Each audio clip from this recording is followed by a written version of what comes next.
Hi, AniQuest here. This is my recap for the anime Windbreaker. If you dig my recaps, don't forget to subscribe and smash that notification bell.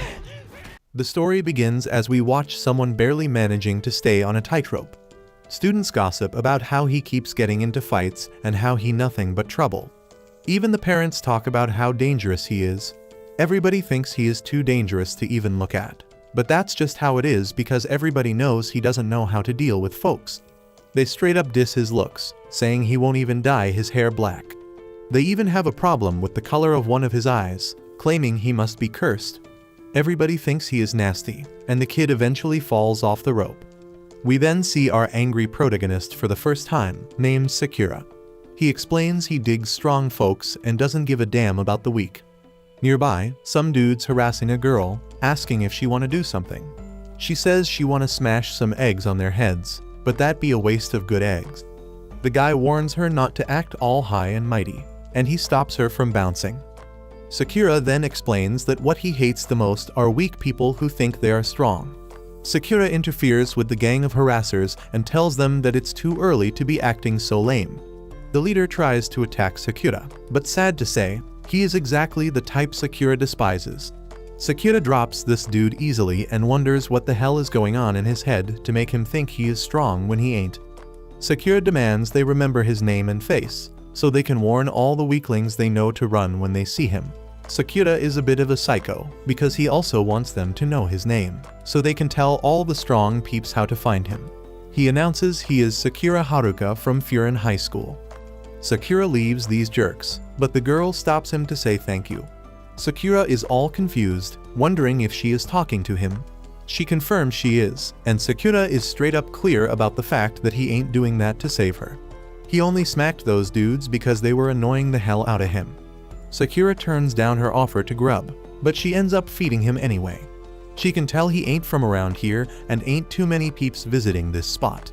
She explains that the gang he had just fought has been causing a lot of problems, and the town's public safety has become non-existent. She admits she ain't from around here either and introduces herself as Tachibana.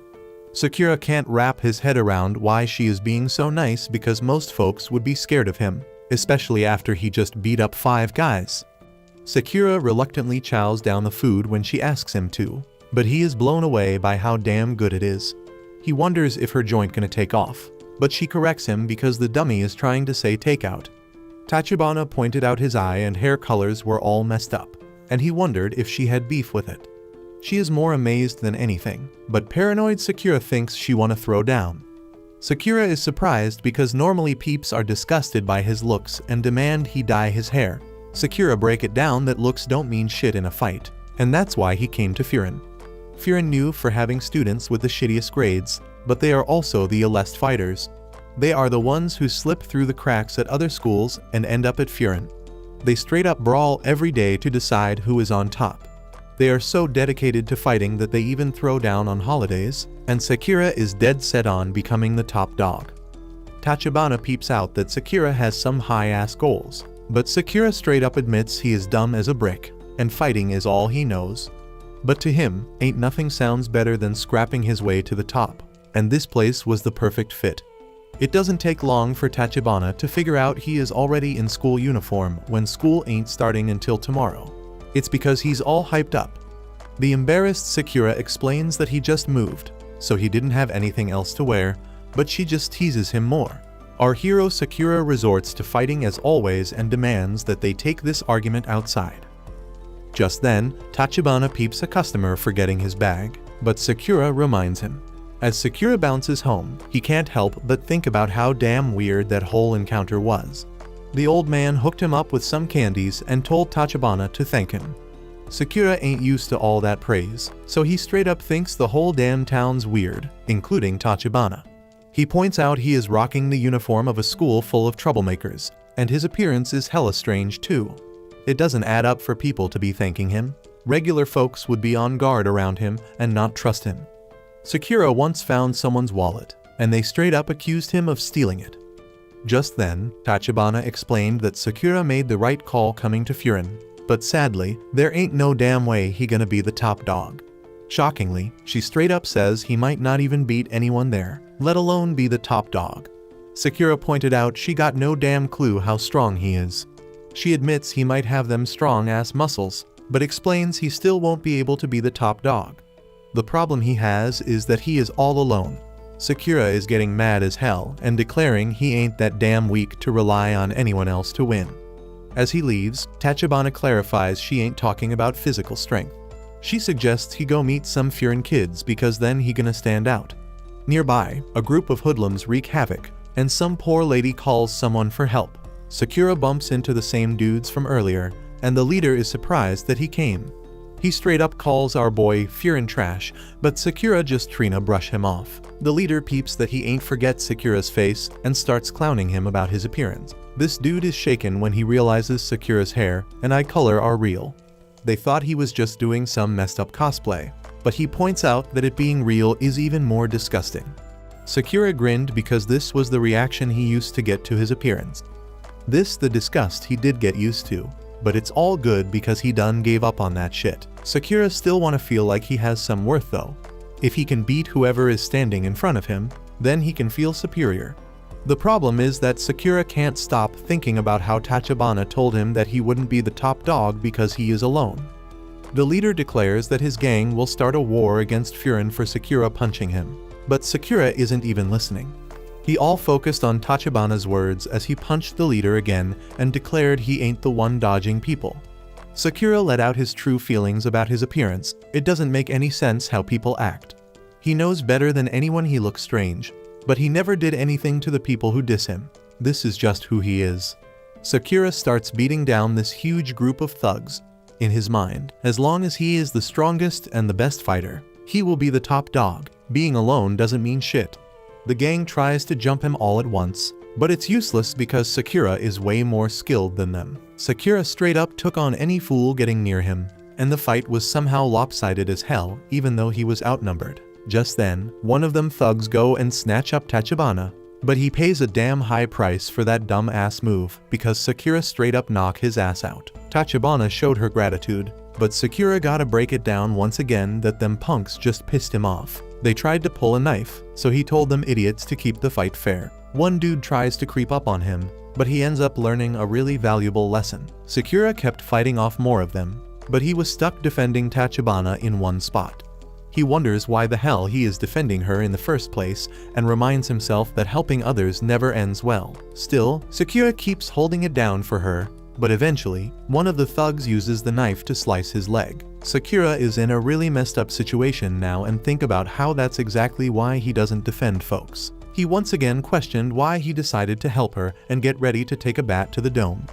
Just then, someone steps in and stops the attack, and Sakura notices this stranger rocking a Furin uniform. This dude shockingly blocked the bat with his back and told Tachibana not to tell a certain person that she was in danger. This guy wiped out the bat wielder and straight up told them punks they did mess up this whole damn town. His buddies arrive, and the guy furiously tells the gang that they're in big trouble. Backup has arrived, but they were disappointed to see so few opponents as they didn't all need to come to fight.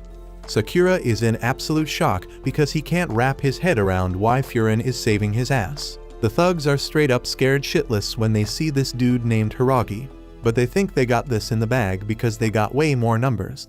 Hiragi tells the others to handle these fools quickly, so they start straight up wrecking them. One dude goes and attacks Sakura, and Sakura is stuck in a messed up spot because his leg ain't moving. Hiragi saves his ass again and tells Sakura to fall back if he hurts. Sakura gets all pissed and points out that Hiragi ain't his boss, explaining that the thugs were his to take on. Hiragi just tells him to stop moving around because it makes it harder for them to protect him. Sakura is completely shocked, and he looks around to find that the people of the town are cheering on the Furin guys. Sakura can't believe what he is hearing, and Tachibana reminds him about how she said the town's public safety was practically non-existent. But that all changed, and it all thanks to the Furin students. The first thing they did was put up a notice board at the town's entrance. It is straight up to say that if someone brings trouble to the town by harming people or property, they gonna handle them, no matter who they are. Tachibana explains that somewhere along the line, the town's folks give the Furin students a new name because they fought to protect the town. They are known as the town's Boffurin shield, called Windbreaker. After the fight, all the town's folks come out to thank the boys. Even though they used to be seen as low-level troublemakers, the Furin students now got mad respect in the community. However, they still throw down a lot. They are loved by everyone. But most importantly, they are needed. Sakura was straight up blown away by how damn different this town is because the fighters get treated like heroes. They look like thugs and throw down all the damn time, but ain't nobody scared of them. Sakura feels all sorts of emotions, and he in shock when the townspeople tell him he did a bang-up job holding it down all by himself. Some sweet little old lady even offers to patch up his wound. But Sakura can't handle all that kindness and demands they all cut it out. Tachibana stays calm and starts taking care of his wound, reminding him that she said he was all alone, but she explained that she could see right through him and know he ain't choosing to be alone. She can't fully understand him, but she explains that the people in this town need his strength. Sakura can't process all this shit happening and straight up declares he doesn't need anybody and doesn't want to get involved. Tachibana is quick to point out though, that his actions say something different. She brings up the old man he helped and how he fought hard to protect her. Tachibana says he ain't given up on people, and he doesn't have to. At the very least, she declares that she won't turn her back on him, so she asks that he turn toward her as well. Tachibana is sure this is the way he gonna become who he wanna be. Sakura is still struggling to accept it all, but he makes a wild dash toward the others. He leaps into the air and points out how the delinquents seem to be playing hero now. He admits all this talk about being the town's shield sound damn cool, and he straight up wreck the gang leader who has been terrorizing the town. Everybody watches in shock, and Sakura wonders if peeps are really gonna stick by him there. We find out that this is the story about how a low-level outcast who only knows how to fight becomes the hero of the town. After a while, Sakura rolls up to Tachibana's restaurant, all pissed off because he gotta carry Grandma Sato on his back. He's worried she's gonna hurt herself getting off, but he just tells Granny to hurry it up. But damn, Grandma Sato surprises him with her smooth dismount, and Sakura's fuming because she told him her hips hurt so bad she couldn't walk. The old lady thanks him, but Sakura still ain't sure how to handle all that kindness. Tachibana stops him from bouncing and serves him some grub because it's his entrance ceremony today. It's still mad early, so she determines again that he all pumped to go to school. Sakura denies it, but she completely understands, since Furin got a lot of interesting characters. Just then, this kid named Nairi shows up and straight up faceplants. He asks Tachibana what she thinks of his new uniform, but Sakura points out he's still got the damn tags on his jacket. Nairi manages to rip them off, and Tachibana lets Sakura know they're gonna be in the same grade. Nairi notices Sakura's wild hair and eye, and Sakura thinks he got a problem with it. Nairi is surprised by his attitude and figures Sakura must be going through some tough shit at such a young age. Nairi tries to figure out why a nobody like Sakura ended up in their town. Sakura's insulted, but Tachibana assures him that Nairi acts like that with everyone. Nairi gets all hyped and tells Sakura that Furin High ain't no regular school. The peeps in Bafurin stand up for the locals, protect the weak, and crush the wicked. They some straight up heroes of justice. Everyone who comes to Furin wanna be like them and protect the town too. Nairi's one of them, but he wonders why someone with no ties to Furin like Sakura ended up there. Sakura lays it all out and reveals he there to take the top spot. Protecting the town is cool and all, but there's a whole bunch of strong folks there, and Sakura just wanna be the best among them. Nairi gets all serious and tells him not to talk big if he can't back it up, but his reason for saying that is cause he's scared Sakura gonna go bald. Sakura's done with his little comedy act, so he demands they throw down. But it's getting late, and Nairi got a dip because he wanna do 3 rounds of town patrol before the entrance ceremony. He declares that from today on, he gonna be a hero of justice, but damn, he is showing off how clumsy he is as he heads out. Tachibana straight up notices how hilarious this kid is, but Sakura can't believe a total dork like him wanna be some hero of justice. Tachibana's mad surprised to hear Sakura talking about someone's looks, but Sakura means these dudes like him, always chicken out when it comes to throwing down. To Sakura that's the lamest thing ever. Tachibana says it's just his assumption, but Sakura explains he's seen it go down way too many damn times. Then Tachibana drops some knowledge on him.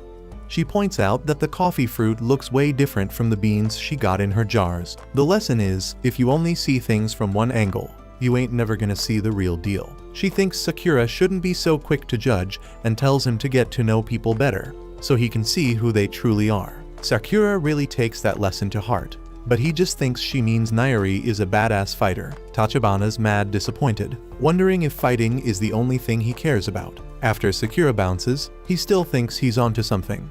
And out of nowhere, someone stops him and offers him some free bread. Dude's hella confused, so the baker explains that the Furin kids always help the town, and he wanna give back. They recognize Sakura as the dude who stood up to the gang the other day, and everybody's talking about him. Sakura doesn't know how to handle the praise and dips, but they insist he takes some sandwiches for lunch. While Sakura's cruising through town, he notices mad other people feeling the same way. He can't figure out what the deal is and wonders what's wrong with all these people, acting way too nice to a guy like him. But then Sakura realizes he was just assuming they'd treat him like crap. Right then, Sakura gets shocked when a girl begs him for help. In some sketchy alley, Nairi gets straight up beat up because he tried to stop some dude from hassling a girl. The guys mock him saying he ain't gonna protect the town, because he's the one who needs protection. Nairi tries to make them take it back, but they just push him around. Then those guys get hella surprised when Nairi declares that anyone causing pain or messing up the town is gonna get wiped out by the Boffurin. They all start laughing, saying only dudes in superhero shows talk like that. The leader gets really annoyed and says it doesn't matter if Nairi's a windbreaker. He's the one getting wiped out. Dude's about to attack him, but Sakura shows up right on time to help Nairi. Nairi's mad shocked and wonders why Sakura's saving him, but Sakura doesn't even pay him any attention. The bullies are laughing because Sakura steps in to save his buddy, but Sakura's insulted by that. He reveals it ain't true, and he just hates weaklings that think they strong. Sakura straight up declares that it makes him sick, so the bullies decide to show them what they got. Nairi fears for his safety, because he is sure Sakura can't take them on his own, but ain't nothing to worry about, as the guys are knocked out just a second later. Nairi can't believe his eyes and wonders who the hell Sakura really is. Nairi's straight up scared of him now, but he still thanks Sakura for the help. Nairi's pretty sure Sakura must be disappointed to see someone like him at Boffurin and attending Furin High. But Sakura just points out he wasn't saving him. Sakura calls him a typical poser, and he warns Nairi to know his limits and what he's truly capable of. Nairi spills his story of getting beat up in middle school all the time. Then one day, someone from Furin came to his rescue, someone he'd normally be scared of. But in that moment, that person was hella cool, and Nairi wanted to be just like him. So he enrolled at Furin to become awesome too, but now he's realizing just how pathetic he is. Sakura realizes he made assumptions about Nairi being a coward in fights, but it's clear that Nairi can stand up for himself. Sakura tells him he's a weak fighter, but there might still be a chance he's not totally lame. Nairi's mind is blown, and the girl he protected shows up to thank him for having her back. She thanks Sakura too, but he tries to bail. Nairi stops him and pulls out his little notebook again. He bombards Sakura with questions about his height, weight, blood type, and hobbies. The kid goes nuts analyzing Sakura and taking notes like crazy. Sakura cuts him off, so Nairi explains he likes gathering data on guys he admires and finds cool. Sakura basically tells him to do his thing, so Nairi takes it as an invite to observe Sakura up close and personal. Nairi offers to give him a tour, claiming he may not be much help in a fight, but he's the best damn guide when it comes to the town and its people. Sakura's taken aback when Nairi declares he can guide Sakura all the way to the top, but in the next moment, Nairi gotta push Sakura to get a move on. But Sakura's all about chowing down cause he gets hella hungry after throwing down. Sakura's amazed by how bomb the bread tastes, and Nairi gets caught up in it too, but then he realizes they gotta hustle and get to school. Finally, the two of them make it to school, and Sakura's pumped cause there's gonna be a whole bunch of people, just like the dudes he met before. Nairi peeps the class roster and gets all hyped because he sees that he and Sakura are in the same damn class. Nairi's mind blown by all the other names on the list, but he ain't actually know any of them personally. They just people he looks up to. Sakura don't think it matters who's in their class, but Nairi points out they're gonna be spending a ton of time with these folks. Right then, Nairi gets shocked by this one name in particular, and Sakura points out he looking really drained. Nairi shakes it off and asks Sakura to try and be friendly with everyone in class, maybe even flash them a smile. Sakura thinks Nairi must be kidding, but Nairi reminds him that the Boffurin peeps came together to protect the town. Sakura ain't from around there, so these dudes definitely gonna ask why he came to Furin. Nairi thinks it's crucial to show that Sakura ain't no threat, and he ain't the enemy of Baffurin. But Sakura ain't even paying attention, cause he busy getting warmed up. Nairi wonders why, and he's shocked when Sakura says he just preparing for anything. Nairi's disappointed cause Sakura ain't listening, and he points out that even the slightest misunderstanding as an outsider could turn the whole damn school against him. Sakura doesn't even give a damn if every single person turns on him, and he reminds Nairi that he there to fight his way to the top. Sakura struts into the class, and Nairi freaks out cause it's hella obvious that everyone is staring at him. The class full of some hardcore looking students, but Sakura couldn't ask for a better crowd. One student knows who Sakura is, but Sakura's on high alert. Nairi apologizes for him and instantly recognizes the student from his book. Then this kid says he's Jack Sparrow. Sakura falls for it at first, and Nairi had no freaking clue this cold-looking dude could be such a prankster. Nairi knows his name's actually Suo, and Suo says his eye patch seals away an ancient Chinese spirit in his right eye. Sakura loses his temper when he realizes this kid's all talk, but then Suo gets serious and steps up to Sakura. The vibe gets tense, and Nairi's thinking people from out of town really get treated as anomalies. Sakura gets ready to throw down, and Nairi's scared there might be no way to stop it. Just then he's shocked when Suo just pets Sakura on the back and compliments him for being the star of the main street brawl that happened the day before. The other students wonder what he's talking about, so Suo explains that before Hiragi showed up, Sakura was already holding it down and protecting the town. Nairi had no clue about this. The other students start gathering around Sakura. There were rumors about some unknown student in their uniform, and they glad this person did a solid job helping the town. They get a bit too close for comfort, but Nairi figures it's better than them turning on Sakura. It's pretty clear they don't see him as an enemy, so Nairi relaxes because the person he was scared of before should be cool with Sakura too. These dudes still wonder why Sakura came to Furin in the first place, so Sakura spills that he came to snatch the top spot. They all surprised, so Nairi tries to explain that Sakura ain't there to hold them down and beat them up. But Sakura says he actually is, but his new buddy steps in and tells him to chill. Just then a table gets tossed, and it's some straight up terrifying student. Sakura gets an excited look on his face, but Nairi begs him not to fight this guy. He's the most dangerous dude in their class, maybe even the whole school, and his name's Kyotaro. Sakura declares he prefers fighting mad dogs like him, so Kyotaro says he'll crush him.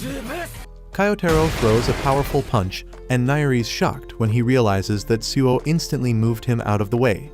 Sakura dodges it too and gives props to Kyotaro, saying he's the type he expected to see at Furin. Kyotaro gets even more pissed, but Sakura's loving every second of it, because that's exactly what Sakura was hoping for. Nairi is shitting bricks, but Suo is pumped to see some shit go down. Suo explains that Sakura screwed up by claiming he'd be the top dog in front of Kyotaro. Sakura's trying his damn best to dodge Kyotaro's attacks, while Suo spills that Kyotaro's been repping Furin High School since his middle school days. Because of his dedication, Kyotaro was the only one allowed to call himself Baffurin before officially starting shit. He's so damn loyal to the top dog that he's earned the nickname the Top Dog's Fanatic. Some other student begs Suo to stop the fight because he's convinced the new kid's gonna get his ass handed to him by Kyotaro. But everyone's jaws drop when Sakura dodges another attack and lands a counter. Sakura points out that Kyotaro's just a fanboy of the top dog, meaning he can't think for himself. Dude probably can't even make his own damn choices, so Sakura makes it clear that a guy like that doesn't stand a chance against him. Kyotaro, all bloody and pissed off, ain't backing down. They're about to throw down some more, but then some announcement interrupts them. The person on the other end is all clumsy with the damn microphone, but eventually welcomes all the students to Furin. Sakura's annoyed as hell by the interruption and just wants to get back to kicking ass, but all the other students are totally focused on the announcement, and Sakura wonders who the hell this guy is that managed to grab their attention. Turns out the dude's name is Yumemiya, and Sakura figures out he's Furin's top dog, the toughest man in the whole school. Everyone's waiting eagerly to hear what he's got to say, but Yumemiya goes and says he forgot. He just tells everyone to remember to enjoy their youth. They're in high school now, so they should make a shitload of memories. He suggests they all hit the beach and grab some shaved ice. Nairi can't freaking believe what this badass is saying, but Kyotaro thinks he's trying to mock the top dog. Yumamiya figures with so many students, there's bound to be some beef, but he assumes they ain't troublemakers who'd start a brawl on the first day. Kyotaro tries to hide the fact that there's some troublemakers throwing fists on day one, so he wipes the blood off his face. Then Yumamiya gets dead serious for one message. He tells everyone to defend the damn town. They were given the name Boffurin, so they gotta protect the people and every damn thing that matters. That's the school's one and only rule, and all the students accept that shit.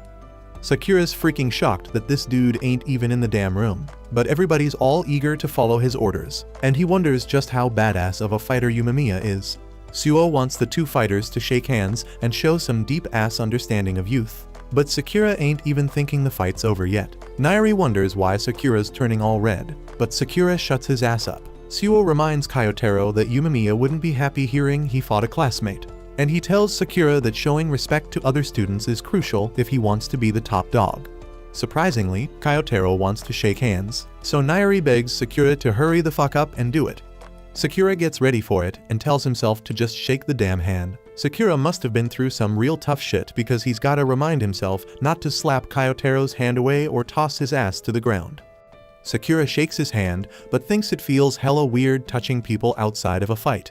Suo's glad to see their youth burning bright, but their grip is so damn tight that they both wonder if the other's a freaking gorilla. The other students go wild and can't believe Sakura actually landed a hit on Kyotaro. Sakura's surprised by how nice they're being, but he realizes it's been like this the whole damn time since he came to Furin. Sakura's all quiet in his thoughts, but the other students are wondering if he got choked out or some shit. Sakura joins in the fun and points out he ain't getting choked out that easily. In his mind though, he's thinking he had no freaking clue people could be so friendly. Just then, the students are told to go outside, and moments later Sakura's surprised they gotta paint over some graffiti. Sakura's clueless why the hell they're doing this, but Nairi's taking pride in doing a good job, and Suo's complimenting his painting skills. We take a look back to right before this painting shit happened, showing what went down when they were told to head outside. The student who ordered them explains he's gonna get in deep shit if they take too damn long. It took them almost 8 minutes to get their asses out there, so Haragi explains toddlers could move faster than these dummies. Sakura tells Nairi he saw Haragi when he saved Tachibana, but Haragi overhears and gets furious. Sakura ain't supposed to mention Tachibana being there, and Haragi explains he's gonna be in some serious shit if word gets out Tachibana was in danger. Haragi straight up threatens that some messed up shit will go down if Sakura doesn't listen, but it turns out all he does is start coughing up blood. Haragi pops some stomach meds and explains that he don't know what brought Sakura to this school, but he chose one hardcore leader to roll with. Nairi's wondering what kind of dude Haragi is, so Sakura explains that he's the type of weirdo to stress himself out until he's got a stomach ache and needs an anti-gas pill. Nairi's taking mad notes on Haragi and says it's because Haragi's one of the school's 4 kings. Yumamiya's sitting at the top of Boffurin, and right below him are his generals, the 4 kings. Each one's like a captain for all 3 years of a class. Haragi splits the students into groups with a 2nd or 3rd year as the captain, and he says they're gonna patrol the town. Haragi is the captain of Sakura's group, which also includes Nairi, Suo, and Kyotaro. Kyotaro and Sakura are in the same group because Yumamiya told Haragi to keep a close eye on the troublemaking fistfighters. The guys are shocked that he knows about the fight, so Sakura points out he was just defending himself. Haragi's gotta pull them apart so they can keep patrolling. Sakura points out all they doing is walking around, and wonders why they ain't beating up some intruders. But Haragi explains that it'd be offense, not defense. Just walking around in their uniforms is enough to scare off the smaller crews, so that's the plan. Sakura thinks it's hella boring, but Haragi points out that only liking fights doesn't make him much fun either. Right then Haragi does his duty and helps an old man on a ladder. Turns out they're painting over graffiti because that's part of Boffurin's job. When they're done, they get some grub as a thank you. Haragi gets why Sakura's all about fighting because all them other Boffurin guys used to be the same way. But eventually they realize being needed by the townspeople is fun too. Sakura gives it some thought and takes a bite of the snack. They come across a tunnel where Sakura spots a symbol of a damn ugly dog. Nairi wishes Sakura would watch his words, and he explains they're at the border between Boffurin and another team's turf. Once they cross the train tracks, it's a whole different country with its own damn rules. It'd be hella dangerous to stir up some shit over there. The other team's symbol is a lion's head, and they believe strength is everything. That's supposed to scare off outsiders, but that's the kinda motto Sakura digs. Right then, the crew peeps a Furin middle schooler getting chased down by the lion's head fools. It's clear as day that this kid ain't gonna make it across the damn train tracks in time, so Haragi just bows his head because there's jack shit they can do.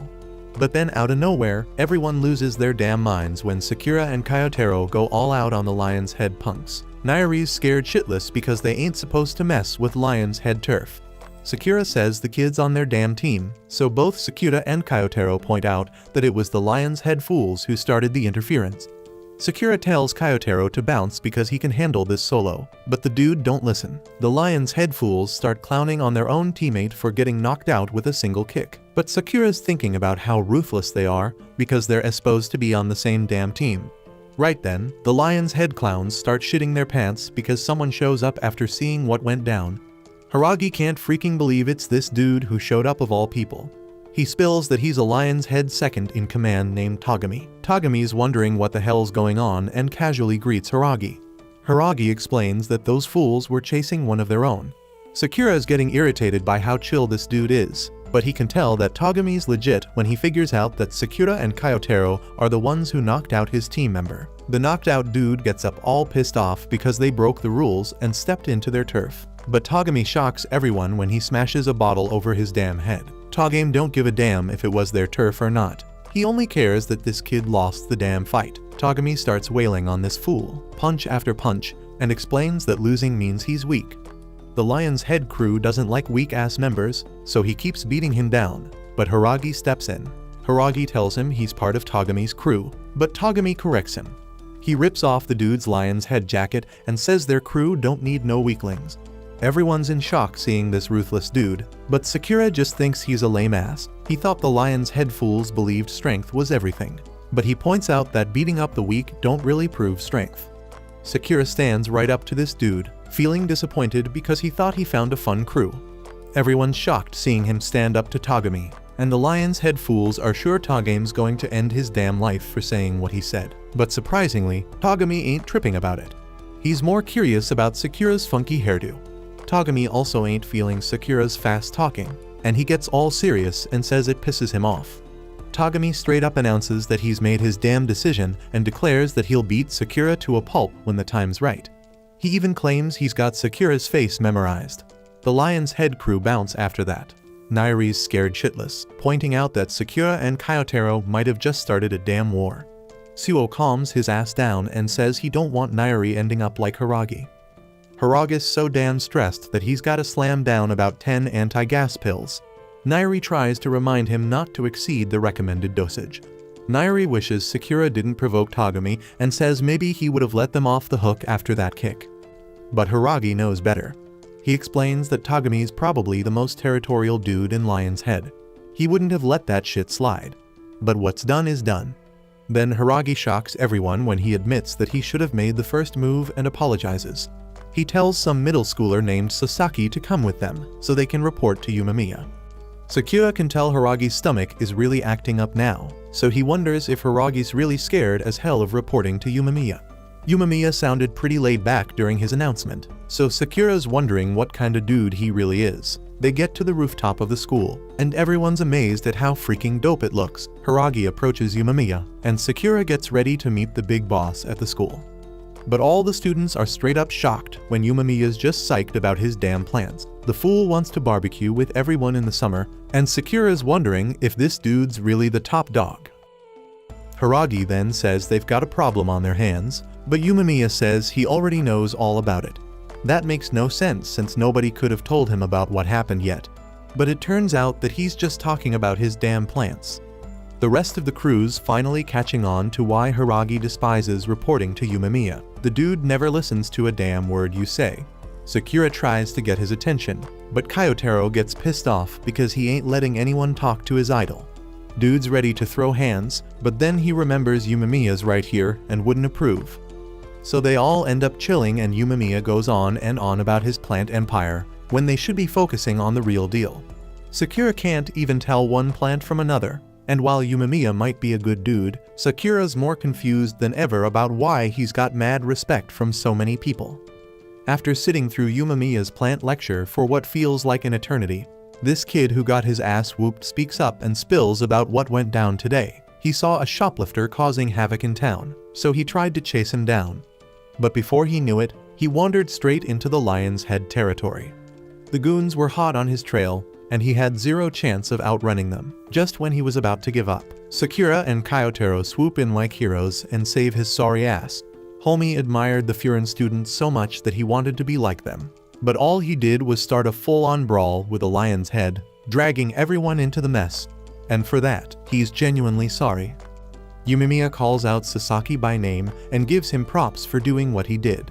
Sure, he may have inadvertently caused a war, but he did it while trying to protect the people of this town, so he has nothing to be sorry for. As for the war, he doesn't have to worry about it since Yumemiya says he will personally handle it. But real talk, he's dying to know how Sakura and Kyotaro pulled off the rescue. So Sasaki explains that they kicked one of the guys off his feet. Yumemiya knows damn well the Lion's Head ain't gonna be cool with that, but he can't help but find it hella amusing. Hiragi steps up and apologizes because all this craziness went down while he was supposed to be keeping an eye on them. But Yumemiya ain't laying blame on him because mistakes happen all the freaking time.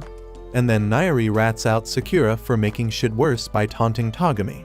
So Sakura explains that he couldn't stand Togami talking about strength being the only thing that matters, while the dude's just picking on the weak, so he said it to his face with no regrets.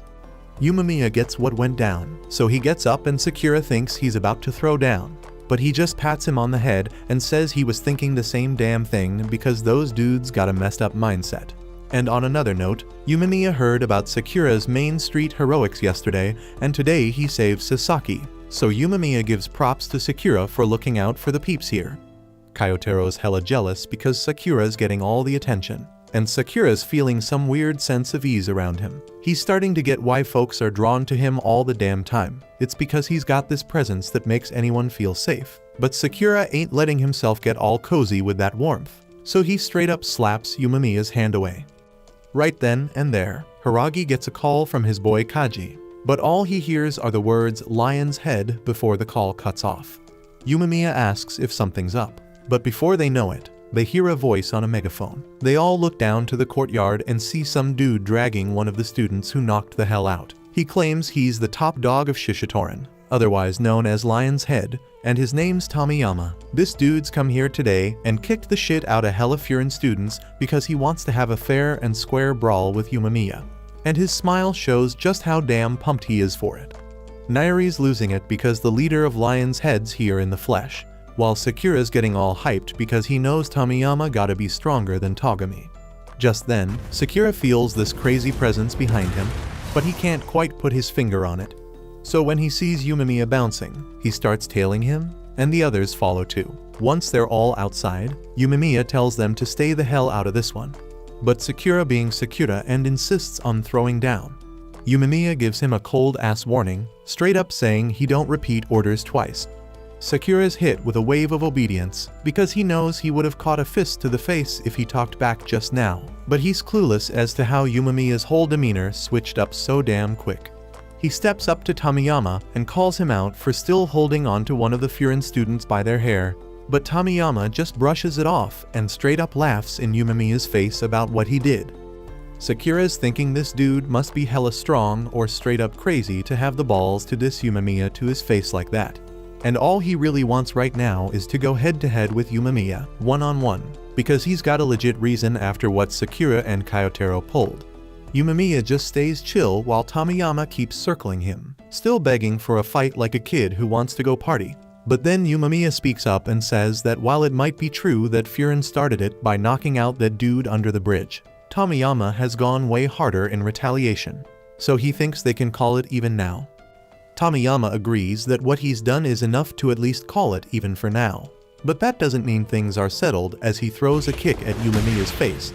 Yumemiya catches it, but Tomiyama wasn't actually trying to sneak attack him. He just wants to start more shit, so he has a reason to throw down with Yumemiya. It doesn't make any damn sense why he's so hell-bent on fighting. So Yumemiya asks him what his endgame is. Tomiyama says it's not necessarily because he wants a brawl, but because he wants Yumemiya. Over at Lion's Head, he's been mad lonely ever since he took the top spot. But Yumemiya, on the other hand, has mad friends to kick it with. So Tomiyama came up with a logical solution. Take over all of Furin so he can have some damn fun too. Yumemiya gets where Tomiyama's coming from, but before he can even try to reason with him, some other members of Lion's Head show up. While Tomiyama's all confused as to why they're here because he didn't call for backup. They straight up tell him it was a dangerous move to go solo and attack Furin High like this. Sakura and the others step up to join Yumemiya, and even though he tells them to fall back again, Sakura stands his ground because while he respects a fair duel, he won't stand for a jumping. Tomiyama's getting frustrated because he was about to have a legit showdown with Yumemiya, so he wants everyone else to bounce already. But Togami doesn't think a duel's gonna go down today, especially with the whole damn student body watching them. Yumemiya peeps what's about to go down, so he shouts for all the peeps in the classes to stay put as he steps forward, saying he'll take on Tomiyama in a duel like he wanted. He just wants him to tell his crew to back off so shit doesn't get messy. Tomiyama's all stoked to finally get his match. But then some punk from Lion's Head starts dissing Yumemiya, calling him a softie, and that sets off Kyotaro, who can't stand no Yumemiya haters. Then another one starts clowning Suo, saying he's so basic he needs accessories to stand out. But with how he holding his hands like an anime girl pose, Suo just finds it cute as hell. Togami steps in, telling everyone to chill for a second. Then he tells Tomiyama that if he really wants a duel, they should save it for another time because it's getting dark already.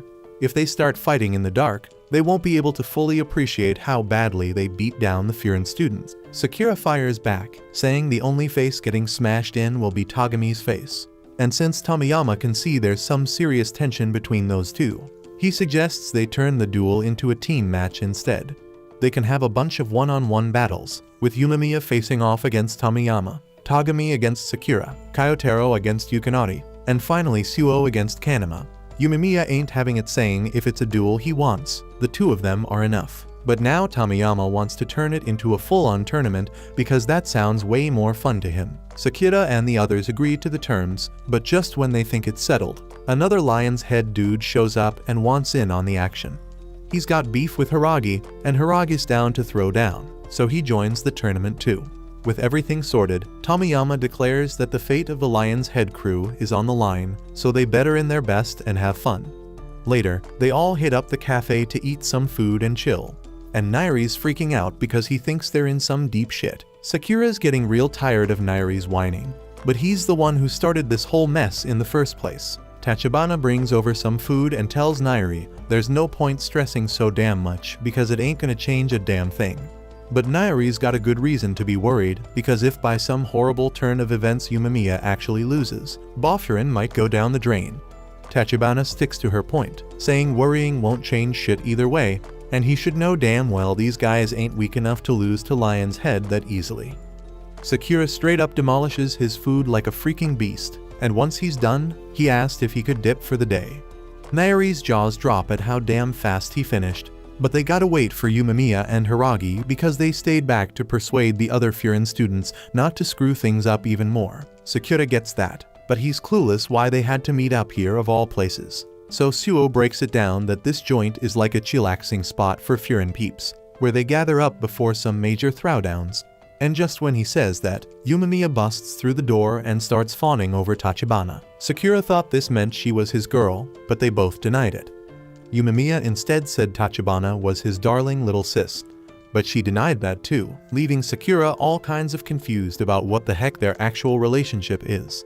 Tachibana's feeling embarrassed to say this, but she explains that she and Yumemiya grew up in the same orphanage, and Yumemiya just randomly decided she's his sister at some point with no questions asked. Sakura doesn't find it all that weird, but he's a bit shocked to learn that she's the little sis in this equation. She says she's only 16, but he thought she was at least 20 or something because she acts way too mature for her age. But as he's saying this, Kyotaro goes and throws a damn chair at him, getting on his last nerve. But what really freaks him the hell out is the way Yumemiya's looking at him, like he's about to unleash some serious pain on Sakura. He brushes it off and laughs it out, and then Hiragi reminds Sakura that he better never let Yumemiya find out Tachibana was ever in danger, or hell's going to break loose. A while later, Yumemiya's chowing down on his food, but Hiragi seems lost in his own damn thoughts. He's been thinking about the ex-top dog of Lion's Head, and that gets Sakura wondering if Lion's Head used to be different back in the day. Those dudes believed in pure strength and had a whole bunch of muscle on their squad, but they'd never stoop so low as to chase down some middle schooler and jump him. Furin even had a straight-up brawl with Lion's Head once, but it was always satisfying for everyone involved. But ever since Tomiyama took over, shit's gone down really fast. Dudes picking fights left and right, and things ain't been the same since. Yumemiya's pretty damn sure Tomiyama's to blame, even though he ain't got all the deets. But if they throw down tomorrow, they'll find out for sure, because sometimes punches are the only language dudes like them understand. When it's closing time, Tachibana shuts down the shop, and everyone's about to bounce. But before they leave, Sasaki takes a moment to formally thank Sakura for stepping up and saving his ass when he was in deep shit. And of course, Sakura gets all embarrassed again, like a shy little puppy. The next morning, they all roll up to the bridge and step into Lion's Head territory for the tournament. And there Tomiyama and the rest of the Lion's Head crew are waiting, ready to kick things off. Tomiyama is all pumped up leading the way, and the Boffurin crew is following suit. On the way, Sakura spots that the whole damn place is filled with bars. Nairi explains it gets very crowded at night, but it's also hella dangerous. Sakura just now realizes why Nairi is there and points out he ain't in a one-on-one fight. Nairi straight up declares he is there because he is a Boffurin member. Even if he can't protect others like them, he at least want to protect himself. Nairi asks if he can learn by watching. Sakura gets all pissed and tells him to do whatever the hell he wants, but Suo can tell Sakura secretly feeling flattered. Hiragi gets all worked up about that and wishes they'd show some damn nerves about the fight. Yumemiya tells him to chill a bit and mentions the newbies got mad potential. Tomiyama leads them further into the area, and Togami formally welcomes them to Orion, the secret lair of the Lion's Head. Nairi peeps his lil info book and explains to the others that the Lion's Head lair used to be a movie theater called Orion, but it went belly up. Nowadays they call it Ori, like a cage. They all step into the theater, and the Lion's Head crew cheer like crazy as they announce the fighters about to enter the arena. The crowd going wild and unruly, so Nairi was straight up terrified. Suo gets why they call it a cage now, because this place is a damn den of wild beasts. Nairi starts wondering if they're gonna make it back home or even make it out alive.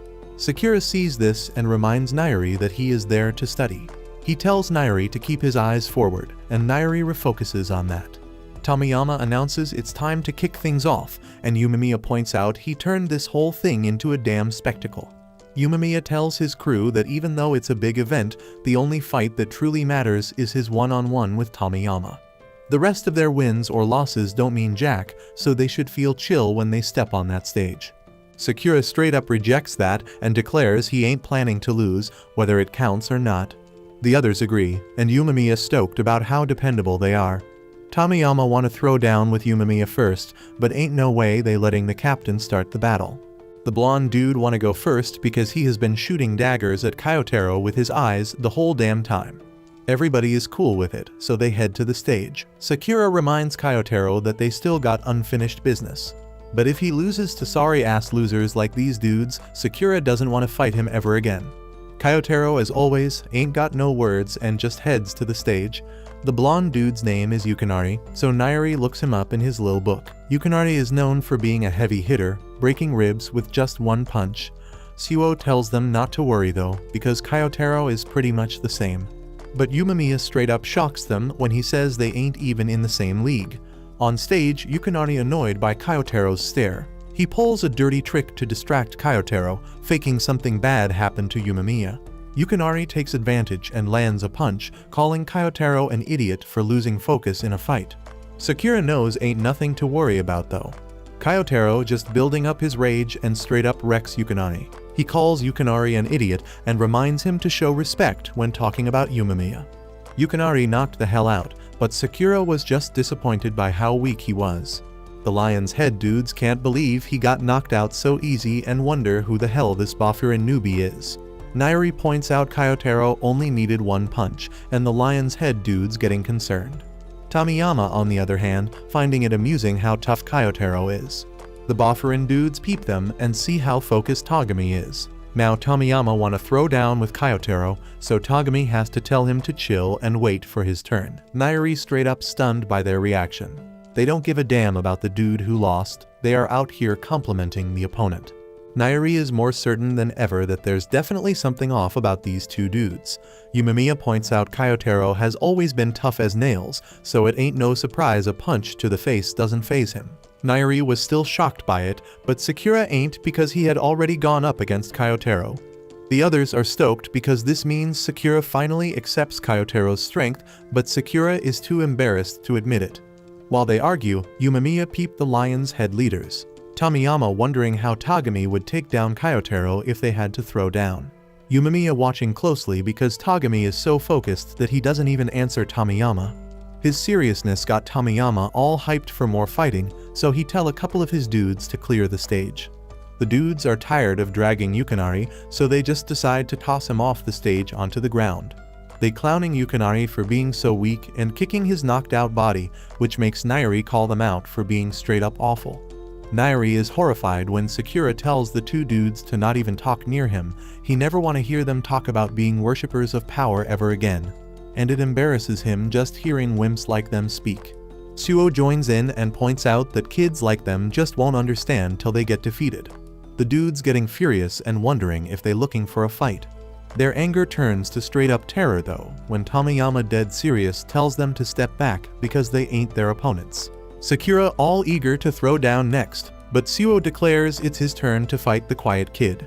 Suo points out his opponent looking hella stressed, so they should get some exercise.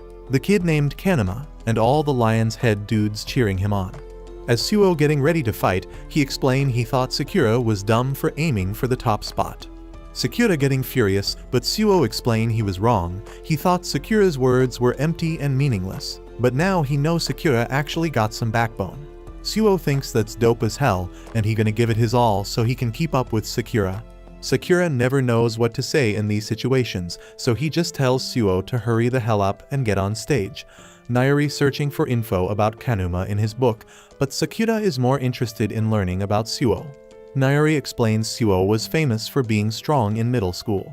Sakura can tell that just by looking at him, but unfortunately Nairi ain't got no more info.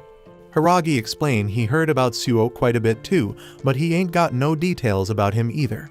Same goes for Yumemiya, but he could tell from the moment they met that Suo a kind dude. On stage, turns out Kanuma pissed as hell after seeing Yukinari get knocked the hell out. Suo points out that this ain't like the Lion's Head dudes because they treat their own members like crap. Kanuma reveal he had known Yukinari his whole damn life and they always had each other's back. Suo points out he only wheezes when he is a victim, and that's some childish behavior. Suo straight up clowning him, talking to him like he a lil boy, and Sakura thinking about how the look on Suo's face ain't that of a gentleman. Suo's mockery make Kanuma attack, but everybody is shocked when Suo dodge that shit easy. Everybody watch as Suo keep clowning him, suggesting they both start acting like grown-ass adults now. Kanuma is scared as hell because he can't understand how Suo got behind him so damn quick. He decide to attack faster, but just end up getting tossed to the ground. Every attempt at landing a hit fails, and Kanuma getting even more frustrated when Suo keep insulting him. Suo just playing with this dude, and Nairi is amazed because he making it look like his opponent tripping all on his own. The crowd getting annoyed with Kanuma and telling him to stop letting himself get played. Kanuma think about how they ain't got a damn clue what it's like to have every damn move you make easily countered, and he wish they could try and throw down with Suo.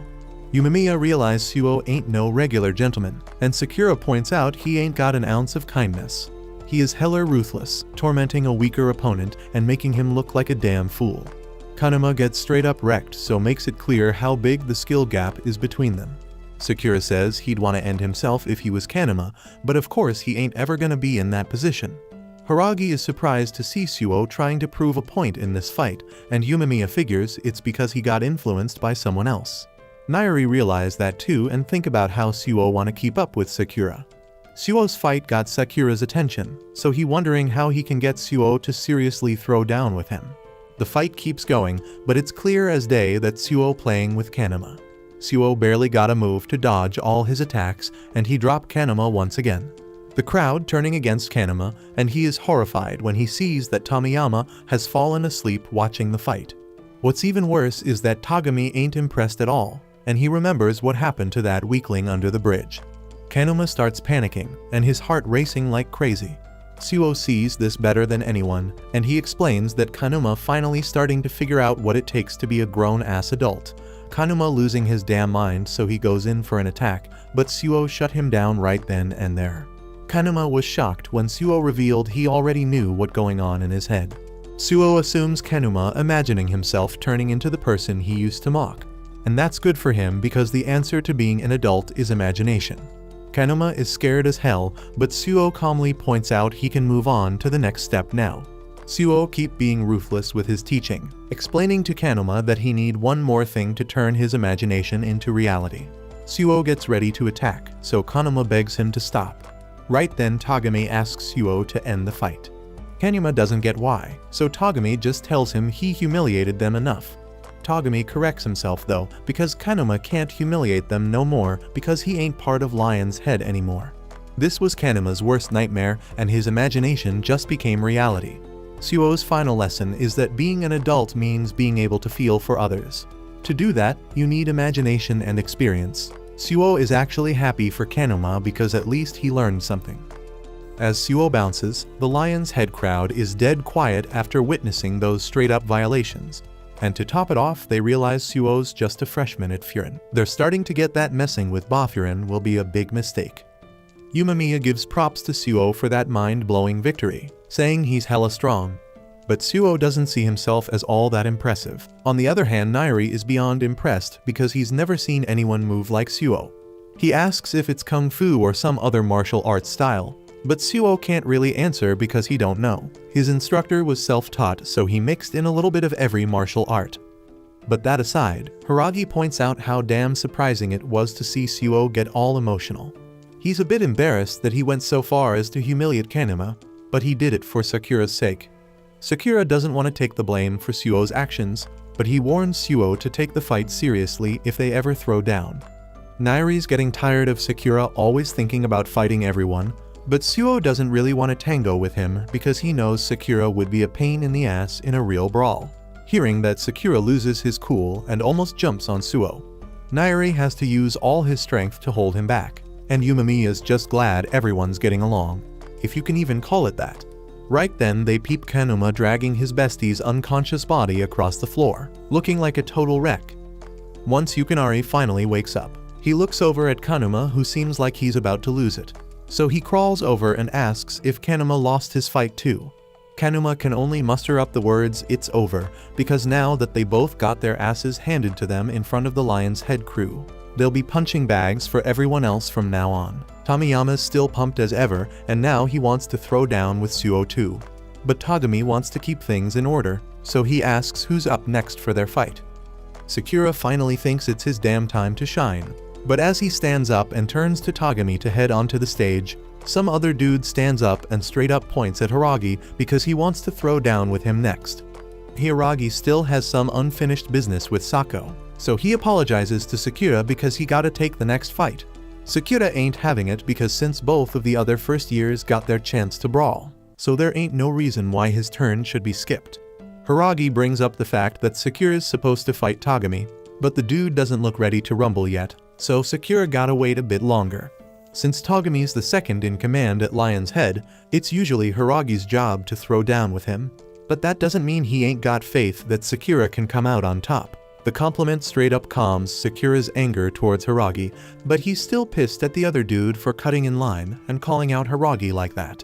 Nairi thinks maybe the guy knows Hiragi from somewhere, but none of them know why they got beef because Hiragi doesn't talk about himself much. Meanwhile, as Sako's making his way up on stage, Tomiyama wishes him good luck in his fight, but Togami gotta be all condescending and asks if something went down between him and Hiragi, because Sako usually ain't one to pick fights willingly. But Sako just ignores Togami and keeps walking. Once the two are standing across from each other, Hiragi starts chatting, saying Sako did grow since the last time they crossed paths, but it's a damn shame he's repping Lion's Head now because this fight's inevitable at this point. Sako stays silent throughout, and Tomiyama's bored of all the talking, so he straight up yells at them to start throwing down already. Since they're starting, Haragi puts his hands up, and Sako straight up charges at him, throwing a barrage of punches and kicks, but Haragi's straight up blocking them all like a pro. Sako keeps bringing the heat with his attacks, but by the end of his combo, Haragi ain't got any damage on him. Sako backs off for a second and tells Haragi not to look down on him like he used to because the old Sako is gone, and he's about to prove it right here. He straight up charges back in with a front kick, and Haragi ain't letting it slide either. But damn neither of them making any damn progress in this fight because they ain't landed a solid hit yet. Then in the middle of one kick, Sako grabs his own leg and redirects the kick, barely missing Haragi's face, and Haragi's mind is impressed. Nairi's freaking out because Haragi's playing defense, and the Lion's Head crew are all in, rooting hard for Sako to take down Haragi. Even Tagami's mind blown by how sick Sako's fighting skills are. But Tomiyama ain't thinking it's all that strange because he personally chose Sako as one of his top 5 dogs. Tagami has to admit that while he may not get Sako as a person, he's fought the most out of anyone here and nearly burned himself out when he first joined Lion's Head. Back to the stage, Sako's still bobbing and weaving Haragi's attacks, but he's taking the time to call him out for having zero style, just relying on brute strength. Sako's saying Haragi ain't changed one damn bit, but Haragi can see the transformation in Sako, especially with how chatty he's getting right now. Haragi remembers Sako never opening his mouth the whole damn time he was teaching him how to throw down. But bringing up the past pisses Sako off and makes him charge at Haragi one more time. But this time he's speeding up like crazy. He catches Haragi off guard, knocking him back with a kick to the damn face. Everybody's jaws drop seeing Haragi get knocked out so damn easily. Sako stands tall over him, wondering when the hell Haragi got so weak. He blames Haragi's weakness on hanging out with all these damn Furin clowns. Sakura starts getting mad, but not at Sako, rather he's pissed at Haragi for letting himself get dropped like a punk. Suo finds the whole damn thing funny, but mostly because Sakura's starting to show more love for his crew. Sakura gets all embarrassed by Suo's comment and claims he was just pissed because Sako was clowning them. But Yumemiya steps up and tells everyone to chill because it ain't over yet. Then he turns to Sako and reminds him that Haragi is one of the 4 kings of Boffurin, and specifically he is their Tamonten. So he asks if Sako knows what Tamonten is also called. Sako doesn't get the point of that dumbass question, but when a hand lands on his shoulder, he's straight up shocked to see Haragi back on his feet, ready to throw down. It's been a minute since he got kicked like that, so he really felt it. But he knows it made him look weak as hell. He gives props to Sako for getting so damn strong since their last encounter, like a whole new person. But as the Tamonten of Boffurin, he gotta flex a little, so he pops his stomach meds and gets ready for round 2. We go way back to middle school when Sako was caught up in some serious bully drama. The dude was just trying to do his own thing and getting good grades, but these haters couldn't stand him shining. They came at him hard, throwing down fists like there was no tomorrow. But then Haragi swoops in like a hero to save the damn day. Fast forward to the present fight. The shit is turned into a straight up slugfest. Both sides throwing punches left and right, taking hits and dishing them out. The crowd's faces frozen in amazement at what's going down. Even Sakura can't wrap his head around how freaking strong Haragi is. Suo lets Sakura know that Haragi had to be a beast to earn a spot as one of Boffurin's kings. The whole damn town knows he's a force to be reckoned with. But Suo's convinced that Haragi cranked it up a notch all because of Sakura. The fight keeps going, and while it seems pretty even, Haragi starts gaining the upper hand and straight up knocks the focus out of Sako's eyes with a hell of a kick. Sako can't figure out how the hell Haragi's still so damn strong compared to him, even after all the training he went through to improve himself, especially since he has been chilling and living the easy life with his friends here. We flash back to Sako's middle school days right after Haragi beat the crap out of those bullies. Sako couldn't wrap his head around why Haragi went out of his way to help him. Haragi didn't think he needed much of a reason to lend a hand to someone getting jumped. But he tells Sako straight up that he needs to learn to stand up for himself because that's the only way he gonna handle bullies like those. He reaches out a hand to help Sako get back on his feet, but instead of taking it, Sako grabs his sleeve and begs Haragi to teach him how to throw down. Haragi agrees, and from that day on, Sako trains hard with him and holds a ton of respect for him. It ain't like Haragi was trying to gather followers or nothing, but people naturally looked up to him because of his raw strength, and Sako was damn proud to be one of them. On the day Hiragi graduated from middle school, Sako was straight up grilling him for getting into Furin. He was convinced Hiragi would be on some next level shit there. But damn, all that grilling got too damn heavy for Hiragi to handle. So he straight up tells Sako not to tag along. He knows once he steps foot in Furin he gonna be under this dude Umemiya. He can't live up to Sako's sky-high expectations. He wants Sako to find his own real goal instead of being his damn fanboy. Sako can't wrap his head around what the hell just went down. His idol essentially ditched his ass. So he takes out all that frustration by straight up whooping the asses of a local gang all by his damn self. And while he's standing there surrounded by bodies, Togami and Tomiyama roll up on him. They hella impressed by his skills and offer him a spot on their crew. Sako asks if they got strong people on their team, and Togami's like, hell yes, strength is everything to us. The stronger you are, the higher you climb. But Sako doesn't give a damn about no hierarchy shit. He just wants to fight strong people, so he can get stronger and make Hiragi regret dumping him. That's why he straight up refuses to lose to Hiragi in this damn fight. Unlike Hiragi, he ain't been wasting time making friends, but he's been improving himself to be stronger than Hiragi.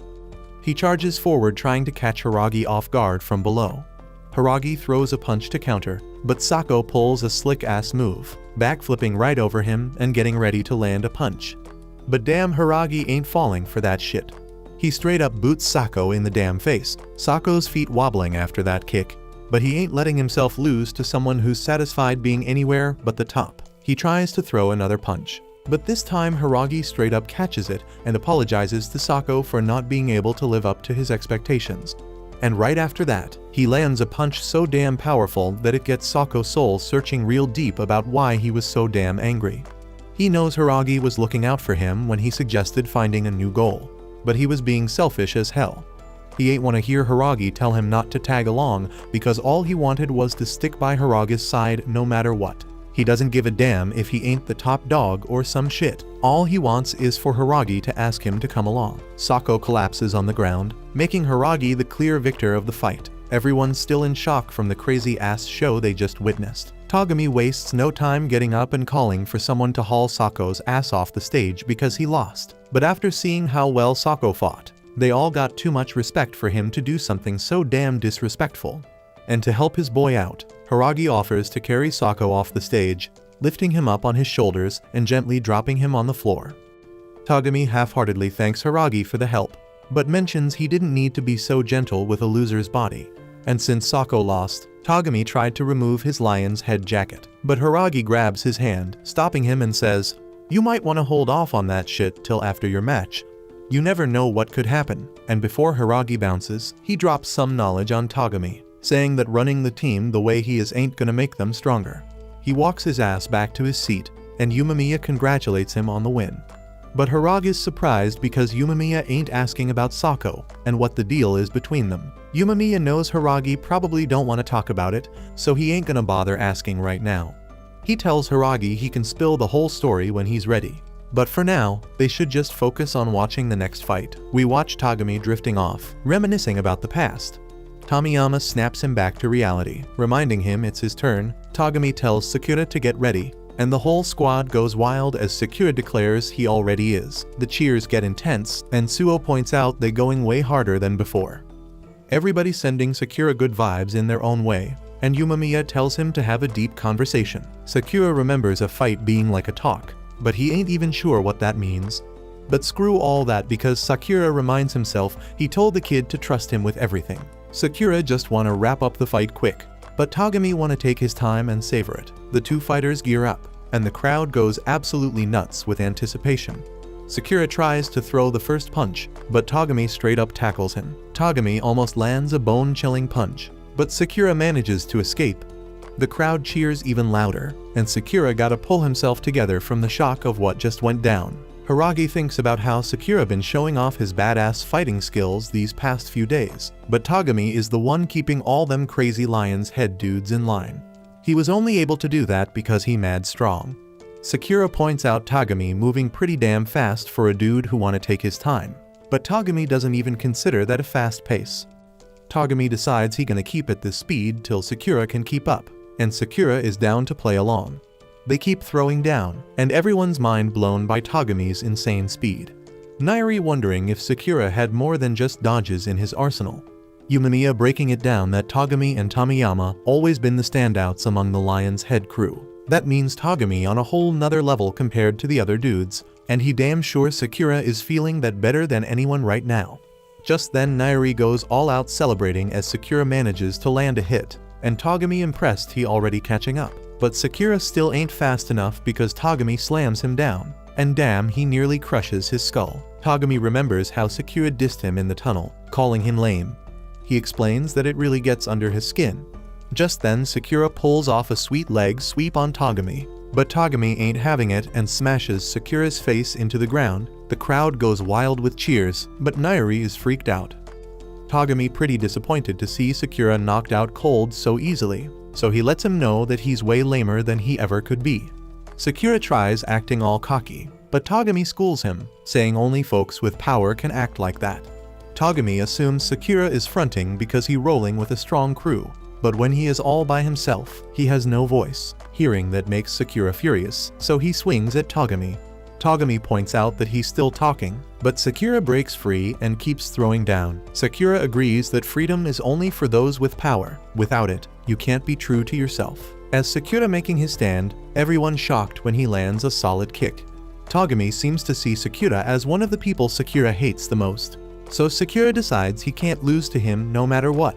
Sakura taking control of the fight now, and the crowd go dead silent, witnessing Sakura's sudden transformation. Nairi always knew Sakura had strength, but even he didn't see this coming. Sakura is mad as hell, reminding Togami that losing to him means Togami is dead wrong about everything. The Lion's Head obsession with power would mean nothing. Sakura keeps bombarding Togami with attacks and finishes it off with a mega powerful kick straight to Togami's face, leaving everyone stunned. Togami tells Sakura not to get all cocky, and he counters with a devastating kick of his own, sending Sakura flying. Togami explains that their devotion to power ain't no joke. Everyone cheering as he proclaims all Lion's Head dudes always strive to level up.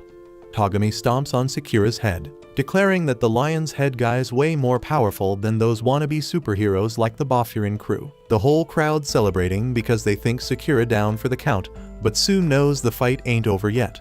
Sakura's still kicking it somehow, and he's straight up saying the Lion's Head dudes ain't about that real power. He suggests they switch up their name to the Bully Club, because that's more their style because they enjoying beating down dudes when they already down. They even chase down middle school kids just to beat them up. Sakura ain't taking no loss from dudes like them, but Togami had enough and stomps on his head again. Nairi can't even watch, but he's shocked when the crowd goes quiet because Togami ain't stomped Sakura's head this time. Togami is clueless about what Sakura talking about, so he steps away from the fight for a second. He thought Furin step on their turf for no reason, so he demand Kanama and Arima spill the beans.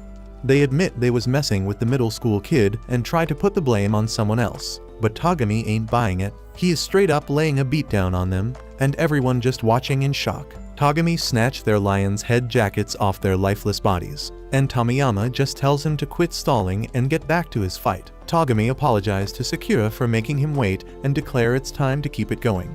We take a trip down memory lane to a festival. Younger Togami is surrounded by a bunch of Lion's Head dudes, but he takes them all out. He is ready to throw down with even more of them. But then Tomiyama shows up, amazed that Togami took them all down solo. Tomiyama can see Togami got mad strength, so he asks him to roll with them. Togami mad confused, so Tomiyama explain he just joined himself, but he guarantee that Togami gonna dig being part of the Lion's Head. Togami is hesitant at first, but Tomiyama keeps pushing. Time pass, and they get really tight. One day, Tomiyama asks Togami if he know what devotion to power mean. It's a promise you make to stay true to yourself, never backing down for nobody, and power is what you use to set yourself free. Word starts spreading about how unbeatable Togami and Tomiyama are as a duo. They even roll into other crews' territories solo and come out on top. They come back from one of these brawls one day, and the other crew members can't even believe they went through all that just to get revenge for one of their own. Tomiyama ain't thinking it's a big deal, because he just trying to be the freest dude ever. Ain't nobody got a clue what he talking about, so Togami break it down. They have been taught that power is the ticket to freedom. It means the dude with the most muscle is also the most free. Tomiyama and Togami having a race to see who can be the ultimate free dude, so he hyping up the rest to join in. Togami thinking about how Tomiyama is straight up strong and having more fun than anyone else. Tomiyama like the prodigy of their devotion, like a son embodying the whole concept. Togami ain't even plan on racing Tomiyama. He just ain't good at hanging with peeps, but when he is with Tomiyama, he fits right in the crew. It's a blast, and he feeling hella liberated.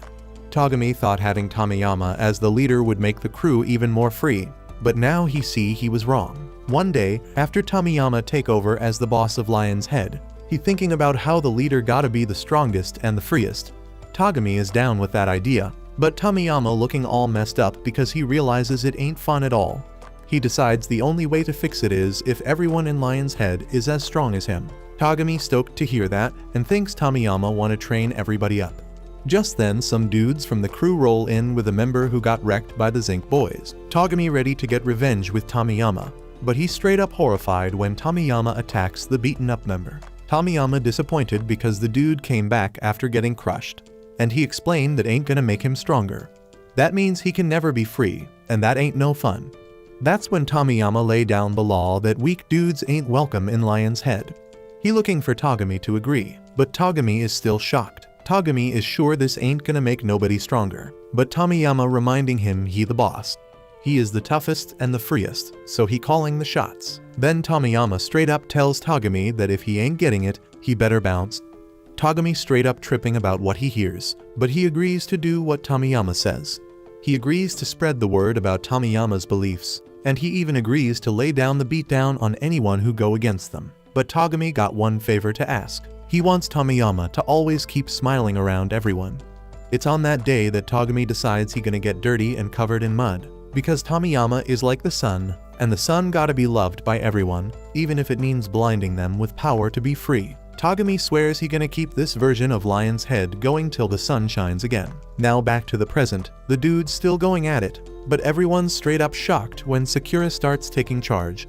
Sakura getting annoyed and straight up can't believe Togami being for real. He points out that Togami doesn't even seem like he wanna throw a punch or dodge his kicks. Sakura wondering what the hell Togami trying to do, and Togami can't help but wonder the same damn thing.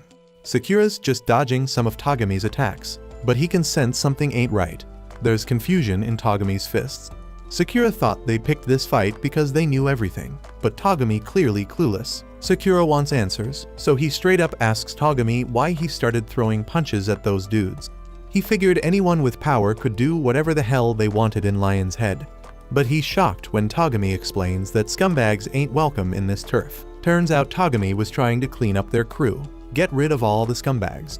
They ran into Bofurin at the bridge, and fighting Bofurin was Tomiyama's obsession. Togami thought it might bring about some change, but damn, that fight just ended up wrecking them all. Togami ain't turning back though.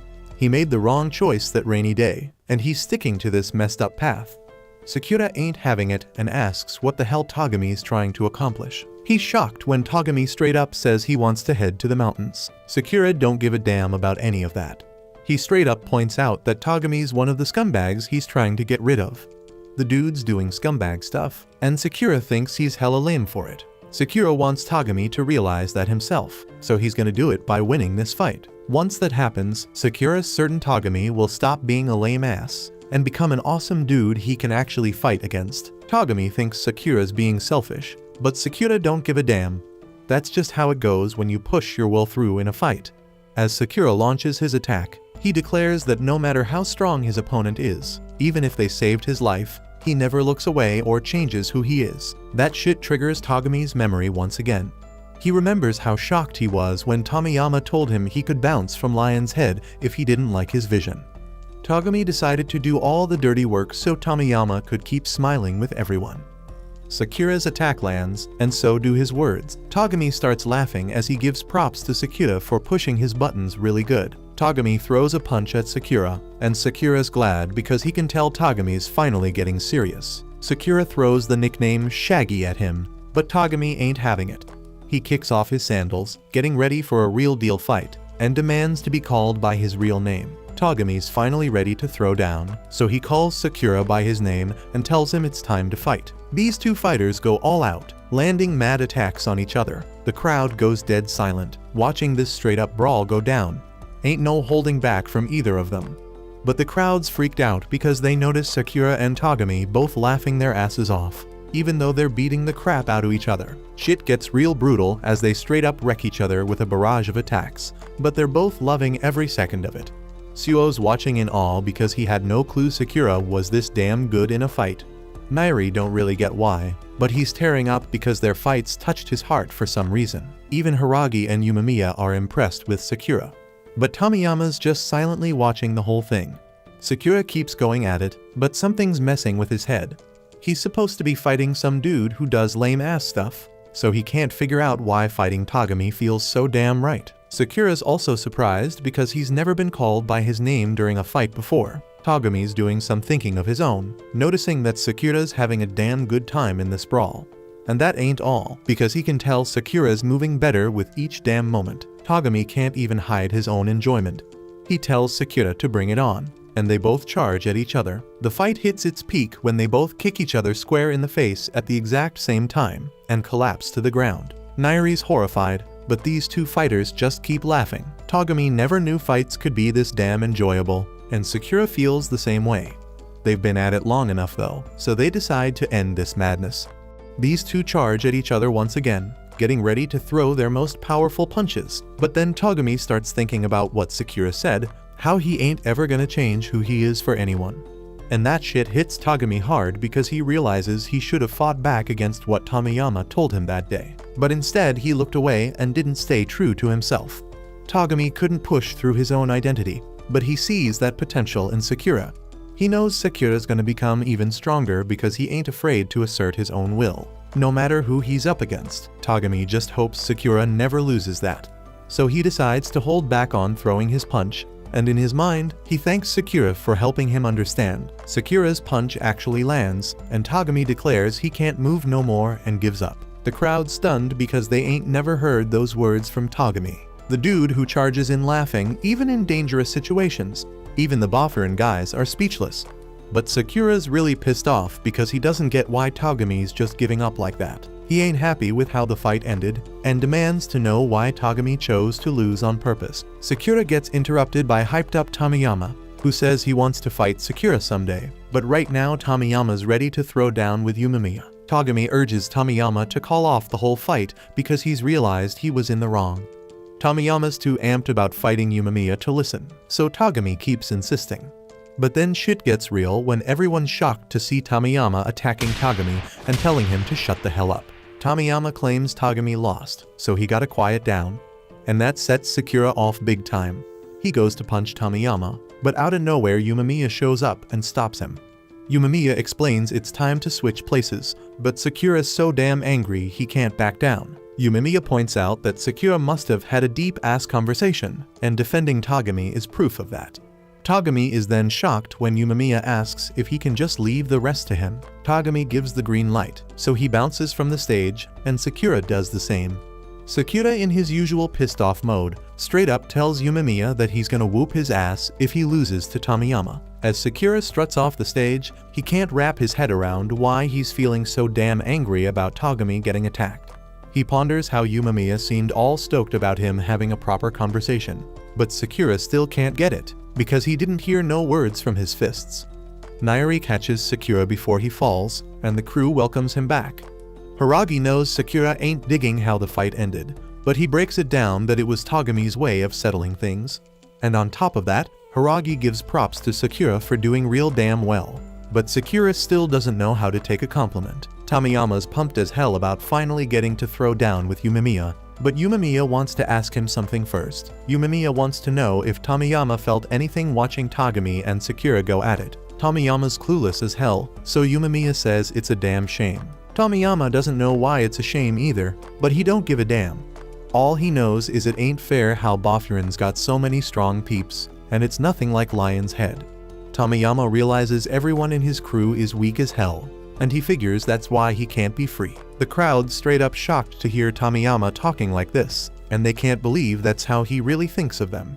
Tomiyama makes it clear he only gives a damn about power because it makes him feel good knowing that if he wins, Furin will be his. Tomiyama thinks Yumamiya is always having a blast because he's stronger and freer than anyone else in Furin. If he can prove he's stronger than Yumamiya, Tomiyama's dead certain he'll finally be free and have way more fun than anyone else. He's jumping for joy because he can finally put an end to all his boring-ass days. Now Tomiyama turns to Yumamiya and demands he hand over Furin. He jumps on Yumamiya and lands a bunch of punches. Yumamiya manages to shake him off, but Tomiyama just keeps coming at him. The Bofferin guys are left dumbfounded because they ain't never seen such reckless moves in a fight before. So thinks Tomiyama's a natural-born monster. Hiragi gets it because Tomiyama is the youngest damn leader in Lion's Head's history. Sakura's still fuming with anger, but he realizes he would have been screwed if Yumamiya didn't stop his punch, but that ain't the only thing that's pissing Sakura off. He knows damn well he only beat Togami because Togami held back in the end. Sakura ain't no pushover though, and he's more determined than ever to get hella stronger. Tomiyama keeps throwing down with his wild-ass fighting style to keep Yumamiya on edge. But he pauses for a second when Yumamiya's got something to say. Yumamiya explains that Tomiyama's gonna keep struggling if he keeps talking about what he doesn't have and trying to take things from other people. Tomiyama's had enough of Yumamiya's talking though, and he thinks it's all gibberish, so he just goes in for another attack. Yumamiya unleashes a punch that's so damn terrifying, and Tomiyama's gotta back the hell up. Yumamiya's disappointed that Tomiyama can't understand what he's trying to say, and Tomiyama's shocked when his nose starts bleeding. Even though Yumamiya's punch didn't land, Yumamiya straight up declares that when it comes to someone who can't get his point, he's 100% sure he won't lose. As the fight between Tomiyama and Yumamiya is getting heated, Tomiyama used his speed advantage to slip between Yumamiya's legs, getting behind him, grabbing Yumamiya's jacket, and pulling him back with a straight foot to the back. But damn, even though that hit should have wrecked him, Yumamiya ain't even phased.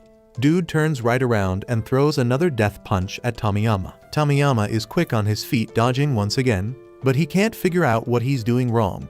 He was damn sure he was landing solid hits on Yumamiya, but the dude's health bar ain't moving an inch. Yumamiya breaks it down, saying Tomiyama's punches are weak, and that shit is hella insulting. Yumamiya goes on to explain that Tomiyama's punches feel weak because he fighting solo, ain't got nobody having his back, but Tomiyama still don't get why friendship matters in this whole thing. So even if his punches seem light, he's just gonna keep raining them down on Yumamiya till he finally goes down. Tomiyama ain't holding back, charging in for another attack, trying to overpower Yumamiya's defenses, and when he finally spots an opening, he sweeps Yumamiya off his feet and lands a heavy uppercut. But damn, Yumamiya's still acting like it ain't no big deal, and simply tells Tomiyama as much before spiking him against the ground. The crowd is silent as hell, watching Tomiyama struggling to get back up, and once he finally manages to stand, he starts throwing a desperate series of attacks, hoping to prove he is the strongest. Yumamiya dodges Tomiyama's first punch and asks him what being free means to him. So while still throwing down punches, Tomiyama answers that freedom means having fun, and having fun means going up against strong dudes like they doing right now. But if this is what Tomiyama thinks is fun, Yumamiya finds it hella weird that he don't look like he enjoying it at all. Tomiyama straight up clueless about what he really want in life. That's why he is all unhappy and trying to snatch Furin. And that's why Yumamiya pies him, but not as hard as his sorry-ass team stuck with him as their whack leader. But no matter what his reasons are, he ended up on top here.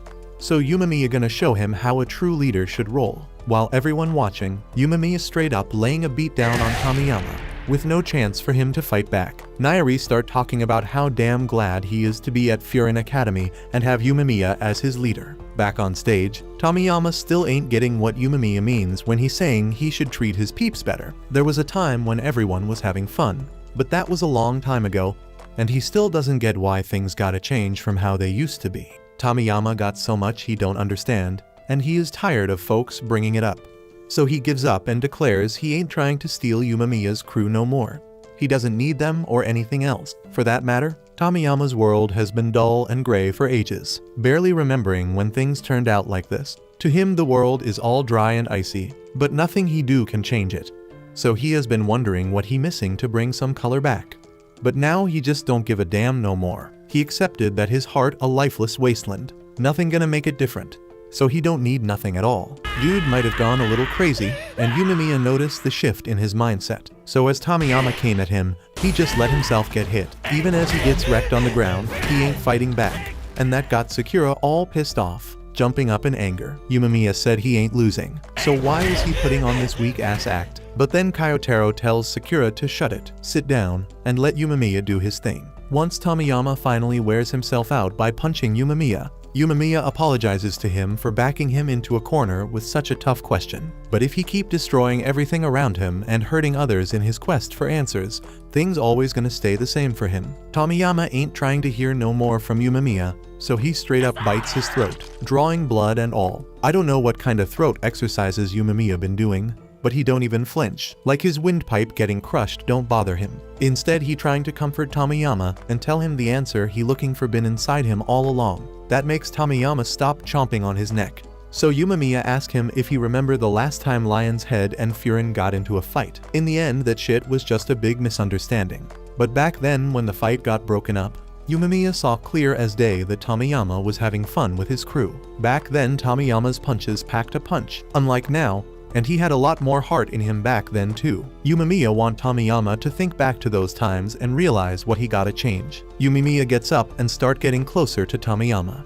So Tomiyama flinch, thinking he about to catch some payback for all the punches he threw at Yumemiya. But instead, he feels the warmth of Yumemiya's hand. Yumemiya trying his damn best to make Tomiyama remember who he used to be, because as the top dog of Lion's Head, he gotta step up his game.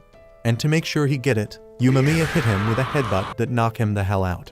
It was so damn hard that Tomiyama get thrown back into a flashback from before he became Lion's Head's leader. He was chilling, checking out a cat at the time. But then his friends called him over and started bitching about him being all spacey sometimes. They on their way to a brawl right now, so if Tomiyama wanna be their leader, he gotta get his shit together. Tomiyama apologized, but now he thinking, he don't even know who the hell they were about to fight today. Everybody freeze for a second. But then they all burst out laughing. Tomiyama's forgetful nature, and Tomiyama was having a good laugh about it as well. Those were some damn good times, and Tomiyama wished shit could stay like that forever.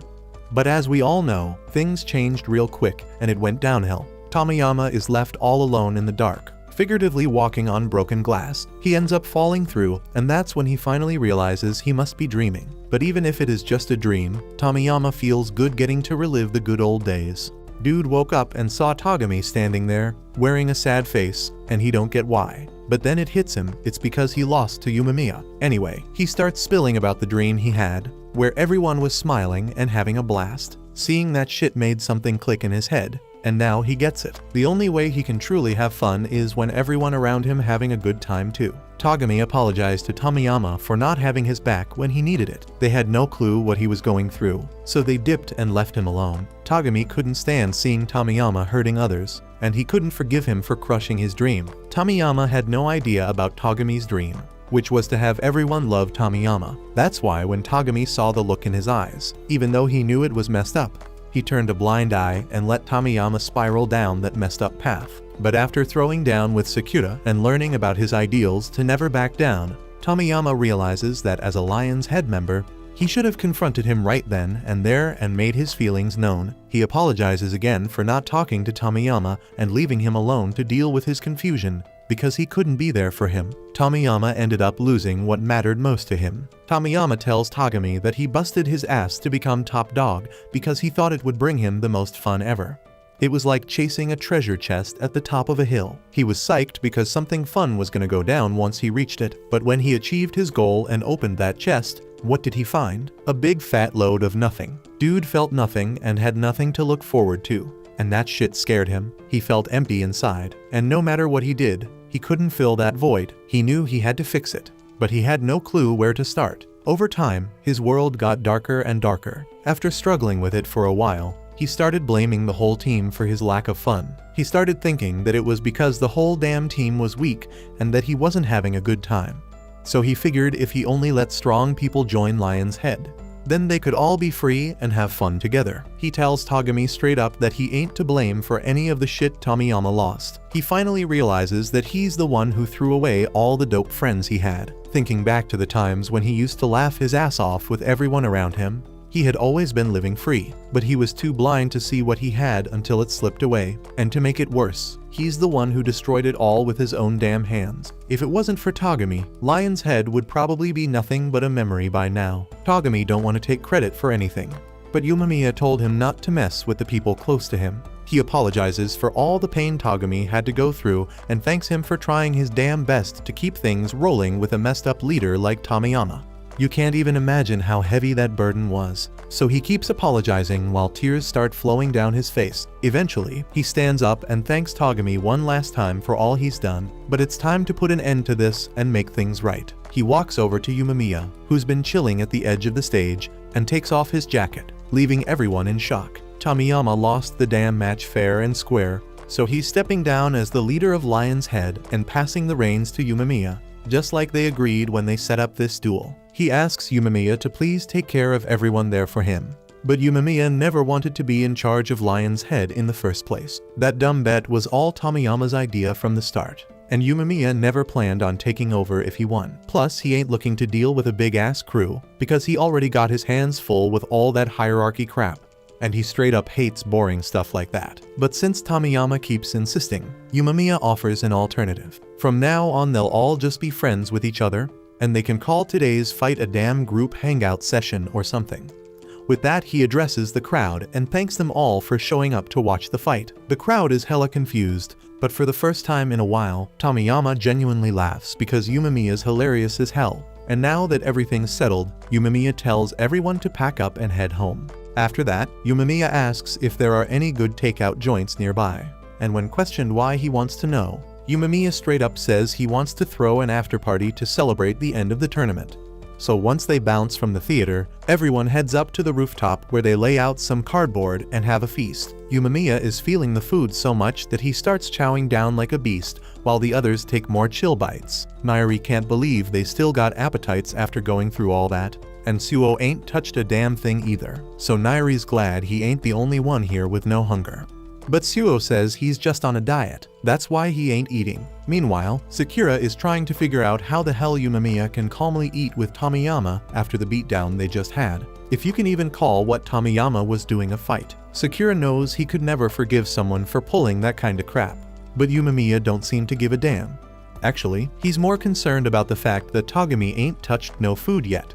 So he asks Togami if everything's cool with him. Togami's been deep in thought, so he puts his plate down and bows his head to apologize to everyone. He knows that this whole tournament mess was his fault. From the initial clash to the falling apart of Lion's Head group as a crew, Tomiyama also feels like he's to blame for all of it. So he bows his head too, apologizing for what he did. Since they're making apologies, Yumamiya leaves it up to Sakura to decide whether to forgive Togami and Tomiyama because he's still got some beef with them. Togami says he's ready to accept whatever punishment Sakura dishes out, and Sakura still ain't cool with what Togami did when they first crossed paths. But he also realizes that Togami ain't all bad after their fight. So Sakura just tells Togami to make sure he becomes a decent person from now on. Togami promises, and Yumamiya declares that the whole thing is officially settled, and he goes back to his eating. Yumamiya's having a blast, so Tomiyama asks him how the hell he always manages to enjoy himself as the big shot of Furin. Yumamiya says it's because he's all about that good food, but it's only truly fun when he can eat down with his crew and crack jokes. That's why he's having a blast right now. And it ain't got nothing to do with being the top dog at all. Tomiyama gets what Yumamiya is saying because he remembers how much fun he used to have before he became the top dog of Lion's Head. But he mistakenly thought he'd have even more fun if he climbed higher in the ranks. He's clueless as to why he couldn't see that he already had everything he needed. Yumamiya tells him it ain't his fault because folks naturally don't realize how good they got it until they lose it all. Thankfully, Tomiyama realized his mistake before losing everyone he cared about. And Yumamiya's glad he can have fun again. Tomiyama's got one more question for Yumamiya and asks why the hell he chose to become the top dog of Furin, knowing it wouldn't be any more fun than his regular status. And that's because he wanted to make sure everyone was happy and smiling so they could all be happy together. He thought about what he could do to help the whole damn town and ultimately decided to become the top dog. Becoming the top dog was never the goal, but it lets him do what he really wants, and that's making sure everyone's always happy here. If there was another way, Yumamiya probably wouldn't have gone for the top dog position. But if he had done that, he would never be able to share meals with everyone here. Tomiyama admires Yumamiya for understanding what he wanted even before becoming the top dog. But Yumamiya sets the record straight and says he never became the top dog. He was appointed. You can't just claim the title by yourself because it's something you earn with the support of the people around you. They all believed in the goal Yumamiya was working toward and helped him achieve it. So no matter how tough or unfair things get, he swears he won't let them down. After chowing down, Yumamiya gives Tomiyama and Togami a peace out, saying he had a damn blast and would be stoked if they visit Furin sometime. As a cool gesture, Yumamiya pulls a bread roll out of his pocket and offers it to Tomiyama as a parting gift, and Tomiyama gladly takes it. Once Yumamiya and the crew bounce, Tomiyama and Togami are left on their own. Tomiyama starts spilling about how he knows saying sorry can't fix the mess he caused, but he's clueless about how to make things right or if he even can at this point. He's scared as hell of losing his friends. Togami gets where Tomiyama's coming from because he's done some messed up shit too. He knows that just saying sorry ain't enough to make it up, but that's exactly why they gotta face their mistakes head on. Togami's got Tomiyama's back, and he suggests they team up and fix things no matter how damn tough it gets. Back in Bafurin territory, the kid they saved at the start of this whole mess has been waiting outside Tachibana's cafe. And as soon as he spots the guys rolling back from battle, he bolts toward them. Yumamiya can't freaking believe Sasaki's been waiting here the whole damn time, but he reassures him that there's no need to stress because the job's been handled. They all step into the cafe, and Tachibana was expecting to have to whip out the bandages after the epic fight she thinks they had, but she's hella surprised to see that everyone's already been patched up. Except for Suo because he didn't let Kanama lay a finger on him, not even once. On the flip side, Sakura got messed up bad. She welcomes them back, but Sakura can barely look her in the eye because he's finally realized she was right. She told him straight up that he can't become the top dog on his own. Yumamiya pulled it off because he had people holding him down, but Sakura's whole reason for showing up here was just to be the top dog. So now he's all messed up in his head, having an identity crisis, and just wants to bounce. But before he can even step out the door, Yumamiya snatches him up, ain't letting him bail that easy. Yumamiya tells Tachibana to whip up some of her special coffees to throw a dope celebration. Sakura starts bitching about not needing to be there because there ain't shit worth celebrating in the first place. But when Yumamiya's got something to say, there's always a reason to party. So Yumamiya names this day Conversation Day in honor of Sakura, because he did have his first talk fight with Togami. It doesn't make sense to Sakura or anyone else, but that ain't the only reason Yumamiya wants him to stick around. He's got something to discuss with Sakura. Sakura used to think he could become the top dog just by being strong, but now he knows he was dead ass wrong. And right now, Yumamiya wants to know how Sakura's first fight conversation went. Sakura don't really know what to say because he didn't hear shit coming from Togami's fists, but Yumamiya starts laughing because he realizes Sakura must have got it all twisted. When he said fights can be conversations, he didn't mean you start hearing voices from fists flying. He meant that fights are a primal way of communicating, a way to talk about basic shit like love or hate. When Sakura hears the word love, he spits out his coffee, and it goes straight into Yumamiya's eyes. Kyotaro's ready to jump in and defend his boss from Sakura's caffeinated attack, but the others calm him down because it was an accident. Tachibana don't give a damn if it was an accident though. She tells them they gotta clean up their own damn mess. As Yumamiya wipes himself off, he gives more context to what he said earlier and asks Sakura if he started liking Togami after their fight conversation. That's the only reason Sakura would have tried to avenge him after Tomiyama knocked him out. That's how Yumamiya knows Sakura was able to have a good conversation with him through their fists. Sakura can't deny that he started to understand Togami a bit better after that fight, but he don't get why it's such a big deal in the first place. Yumamiya just says he's freaking happy for Sakura. He heard someone interesting was rolling into town, and he thought it must be Sakura. And after spending these few days together, Yumamiya can say with 100% certainty that Sakura's a solid dude. And when a solid dude like Sakura shows up, Yumamiya's always down to throw a celebration. If that's the case, then Hiragi suggests they could have just called it a welcoming party for Sakura instead of a conversation party, and Yumamiya thinks that's a freaking great idea. Sakura still can't wrap his head around how these peeps here are so damn accepting of him, especially how Yumamiya can just pull him to his side like it's nothing. Sakura came here with one goal in mind: to snatch that top dog title from Yumamiya. But now he knows that shit ain't happening. Ain't nobody ever accepted him before. which is why he swore to get strong all by his damn self. He came here to prove himself, claim that #1 spot, and feel validated in his lonely-ass pursuit of strength. But turns out, you need the support of others just to have a shot at being the top dog. And because Sakura can't accept other peeps, he's never gonna reach that #1 spot. But hold up, Nairi cuts Sakura off right there and corrects his statement about not being able to accept others. Because when Sakura first met Nairi and got his ass handed to him, he still had the balls to say Nairi wasn't lame. And that shit made Nairi really happy. Nairi forgets the rest of what he wanted to say, but Sakura still gets the message loud and clear. Then Yumemiya straight up asks Sakura if he knows what it takes to have a conversation with your fists, and Sakura's clueless.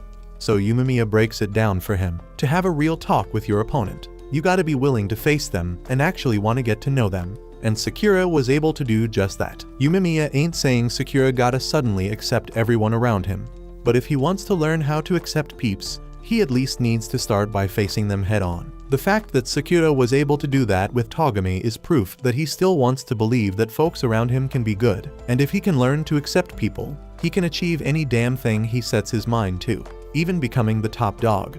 The warm smiles from the peeps around him reassure Sakura that not everyone's as trash as he thought, even though it's hella embarrassing for him. So he blurts out that when he becomes the top dog, it means he defeated Yumemiya, and that's definitely true. But Yumemiya just laughs it off and says it's a problem for future him to deal with. Just then, Kyotaro gets up and grabs a damn chair, ready to chuck it at Sakura because he's been getting hella jealous of all the bonding Sakura's been doing with Yumemiya. Hiragi's holding him back, but Sakura's all set to throw down if Kyotaro wants to. And Tachibana just straight up yells for them to take that shit outside if they really want to fight. The next day, Sakura steps out onto the street, still feeling the aftermath of his brawl yesterday. But right now, the only thing on his mind is Yumemiya's advice about trying to get to know the folks around him. As he's walking, Suo and Nairi roll up from behind to greet him, and that straight up shocks Sakura. They've been hollering at him for a while now, and even though they didn't mean to startle him, Suo thinks Sakura's reactions are freaking hilarious. They all strut to class together, but as they cruise through the halls, Nairi peeps that everyone's eyeballing them, making him a little jittery. Suo says it's totally normal for people to stare after what went down yesterday, and Sakura couldn't give a damn about what others think of him anyways, so he straight up ignores them and opens the class door. But as soon as he does that, he's swarmed by a mob of students who all want to hear about the fight between Suo and Sakura from yesterday. But neither Suo nor Sakura want to waste time explaining all the details, so they dump the task on Nairi's shoulders. But just as Nairi's about to spill the whole story, some dude from the back of the class wants in on the conversation. It's the same dude who was pumping iron when Sakura first arrived, and Nairi recognizes him as Teiga. According to Nairi, Teiga might be a bit weird, but he's just as skilled as Suo or Kyotaro, so he ain't nothing to mess with. Teiga ignores Sakura and starts grilling Suo about whether he's finally ready to give him the answer he's been asking for. Suo still ain't ready to spill any shit, and Teiga's cool with that for now because he's got something he wants to ask Sakura. He flexes his muscles and throws the question at Sakura, asking about his virtue. Teiga asks every dude he meets about this because he believes it's important. Every man's gotta have an ideal they live by, and he's curious about Sakura's. Nairi gets it because he's obsessed with gathering info about the folks he likes. For example, he knows that Teiga always rocks his right shoe first and chugs nothing but protein shakes. Teiga's blown away that Nairi knows so much about him even though they never met before. But he respects the dedication to stalking, so he takes a liking to Nairi. Sakura thinks Teiga is hella weird, so he ain't sure if he's actually strong, but Suo guarantees that Teiga is the real deal. Though Suo ain't really feeling the dude either. Since folks gathered around to hear Sakura's story, Teiga suggests they all hang out after school to chat about virtue instead, but suddenly everyone starts acting all busy, so they straight up decline and bounce. Then Kyotaro rolls up in the room, takes one look at Teiga, and decides he wants no part in whatever the hell he got going on. So he turns and heads straight to his desk. Teiga asks the three of them to join him instead, but Sakura and Suo ain't down for it. However, Nairi ain't taking no for an answer and drags them along anyway. They all end up at Teiga's favorite spot. The joint looks like some WWE restaurant, so Sakura doubts they got any tasty eats in here. But when Teiga shows him one of the menu items, Sakura peeps that the food actually looks damn good. Teiga wonders if Sakura's all about food because that could be his virtue. but Sakura tells him he ain't particularly interested in food. Taiga notices that Sakura ain't up for talking about his virtue, so he straight up challenges him to a fight instead. That catches Sakura's attention, but Taiga ain't mad or nothing. He just remembers how badass Sakura looked when he declared he'd be the top dog of Furin.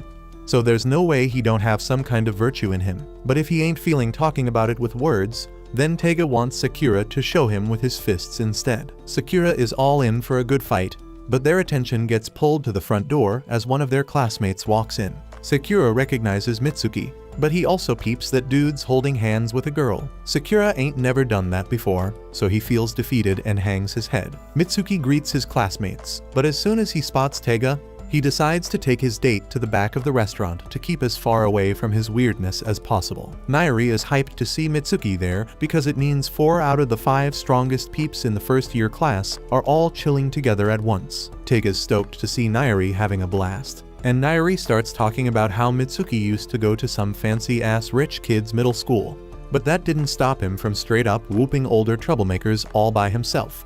Dude's got some secret romance skills too, so it ain't no surprise he's popular with the ladies. Nairi even wonders if the girl he brought along might be his girl, but Sakura don't want to hear nothing about lovey-dovey stuff. He just wants to know how strong Mitsuki is. Taiga shouts out to Mitsuki, letting him know that Sakura wants the lowdown on him. Mitsuki turns around and locks eyes with Sakura. He's cool with chatting it up, but it'll have to wait because he's still on a damn date. Taiga ain't getting the hint though, so he keeps bothering Mitsuki to join them for a conversation right now, and he even invites the girl, but she looks scared as hell, so Mitsuki tells Taiga to cut it out. He knows Taiga ain't meaning no harm, but the dude's built like a damn truck, so if he starts hollering out of nowhere, it's gonna freak people out, obvious as hell. And if Taiga don't learn to adjust his behavior, he ain't never gonna be popular with the ladies. Taiga realizes his mistake and offers a sincere apology for scaring the girl, but since she's already freaked out, Mitsuki suggests they head to another restaurant instead. Taiga feels bad about scaring her because it goes against his own virtue. But before he can explain further, they notice some commotion going down outside. By the front door, Mitsuki and the girl have been surrounded by a gang, and when the others step out to see what's going on, Mitsuki tells them he saw a dude harassing a girl, so he laid him out and brought the girl here. But it seems the guy wanted payback, so he rounded up his buddies to track Mitsuki and the girl down. Looks like Mitsuki was just helping the girl out. So Taiga grabs his shoulder and starts telling him how freaking awesome he is. His virtue must be looking out for the ladies. But while Taiga keeps going on and on about virtue, Mitsuki tells him it ain't the time for distractions, but Taiga ain't listening. So Mitsuki was about to get sneak attacked. But luckily Sakura steps in and takes down the attacker with a kick. If there's one thing Sakura can't stand, it's folks trying to jump people in a fight, so he ain't letting them get away with it. Taiga agrees with Sakura, so they both ready to face the mob together. Suo, looking out for her safety, tells the girl to step back so she don't end up as no hostage or something. He ain't joining the fight, but he assures her that those 3 can handle it like a boss. Taiga asks Sakura if he wants to sit this one out because he's still banged up from yesterday's brawl, but Sakura never backs down from a fight. As the mob attacks, one dude goes straight for Taiga with a punch, and Taiga gets knocked the hell down. But as the guy tries to throw a second punch, Taiga grabs his hand and lets everyone know he always lets his opponent get the first hit in before he unleashes his own fury. Then he suplexes the dude in the flashiest way possible because his virtue is always stealing the freaking spotlight. Sakura thinks that's dumb, but Taiga has been weird from the start, so he just keeps fighting. Then suddenly some dude comes at Sakura from behind, so he spins around real quick and kicks the guy away. Then he starts complaining to Mitsuki about him sending folks flying in his direction. Mitsuki says he figured it'd be quicker if he just sent the attackers in Sakura's way. So when another guy tries to sneak up on him, he sends the dude flying towards Sakura. Since it's basically just Sakura and Taiga doing all the fighting, Nairi wonders if Mitsuki's pushing them their way because he enjoys it. But Suo thinks it's more about keeping the attackers far from the girl and Nairi, who can't fight for shit. Then he tells Mitsuki he ain't gotta worry about it because he got their backs. And when one guy tries to come after the others, Suo gives him a one-way ticket to the damn floor. With everything under control, the fight ends with a straight-up win for the Furin boys. And now that the fight's over, Taiga tells Sakura he can say the slogan now. Sakura ain't got a clue what he talking about, but it's understandable since he been here for only 3 days. so Taiga tells him to memorize what he is about to say. Anyone who causes pain, wreck shit, or got evil intentions in their heart will get their asses kicked by Furin with no exceptions. And to really drive the point home, Mitsuki steps up to the dude who started this whole mess and warns him about what'll happen if he pulls some dumb shit like this again. Once they bounce, Mitsuki tells the girl she's all good now, and she's genuinely grateful for how much he and the others helped her. As she's about to split, Mitsuki mentions how he knew Sakura had to be strong after seeing him handle his fight with Togami. But he never expected Sakura to be this damn strong. Taiga brings up how Sakura's aiming to be the top dog eventually. But Mitsuki didn't know about that because he was too busy playing a game when Sakura first introduced himself. He's glad he found out about Sakura's strength before the vote for the great captain. But anyway, he wants Sakura's contact info so they can keep in touch. The others want to get his number too, but Sakura ain't never had no friends before, so he don't know how to share his info. In that case, Mitsuki says he'll just add his number to Sakura's phone. But when he opens Sakura's contacts, he sees that Sakura only got one contact named Weather, and they all think it's pretty funny. They end up giving Sakura their phone numbers, and the next day, Sakura's zoning out and staring at all his new contacts when Tachibana sneaks up behind him and asks what he's looking at. Sakura gets a jump scare and drops his phone, so Tachibana says sorry for sneaking up on him like that. But as she bends down to pick up his phone, she peeps the contacts and decides to add her number to it. Sakura acts like he don't care, but he's glad to have another name on his contact list. Then he notices he is in a group chat with all the other dudes, so if he want to ask them about the great captain thing Mitsuki mentioned yesterday, but he ain't used to texting, so he don't know when to jump in with his question. So instead he just eats his food and heads to class to ask them directly. Since Sakura new to texting, Suo gets why he ain't got the hang of it yet, and without hearing about the great captain. A moment later, the three leaders of the second year come in: Inamoto, Kusumi, and Kaji, and Nairi's hella hyped to see them. Inamoto tells everyone they don't give a damn how they do it, but they gotta decide on the grade captain right freaking now. The grade captain is the one responsible for the class, so basically the head honcho. Suo raises his hand, so Sakura thinks he's volunteering for the position, but then Suo points in Sakura's direction and nominates him to be the great captain. Sakura tries to speak up, but everyone starts shouting that Sakura would make a dope captain. Sakura trying to say Kyotaro would be a better fit, but everyone is quick to point out he ain't cut out for that kinda role. Sakura argues that he ain't either, but the real issue is that he is an outsider. Other students ain't tripping though because Sakura done proved himself in a short time and earned their trust, plus the three skilled dudes in the class vouching for Sakura. Sue steps up and offers to be one of Sakura's right-hand peeps, suggesting Nairi for the other spot. Sakura can't even believe what's going down because the grade captain is like the cream of the crop. He reflects on how he wanted that top spot just for his ego, and it hits him that he acting like Tameyama. Right then, one of the second-year sidekicks got impatient and straight up said grade captain ain't all that special.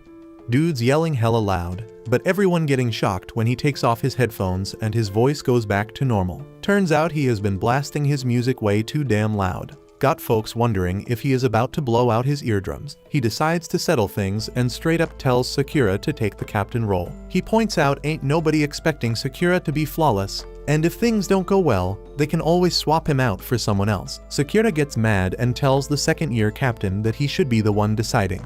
But he gets hit with a bombshell when the dude explains that Kaji is the real second-year captain. Inamoto steps up and announces that Sakura gonna be the first-year captain.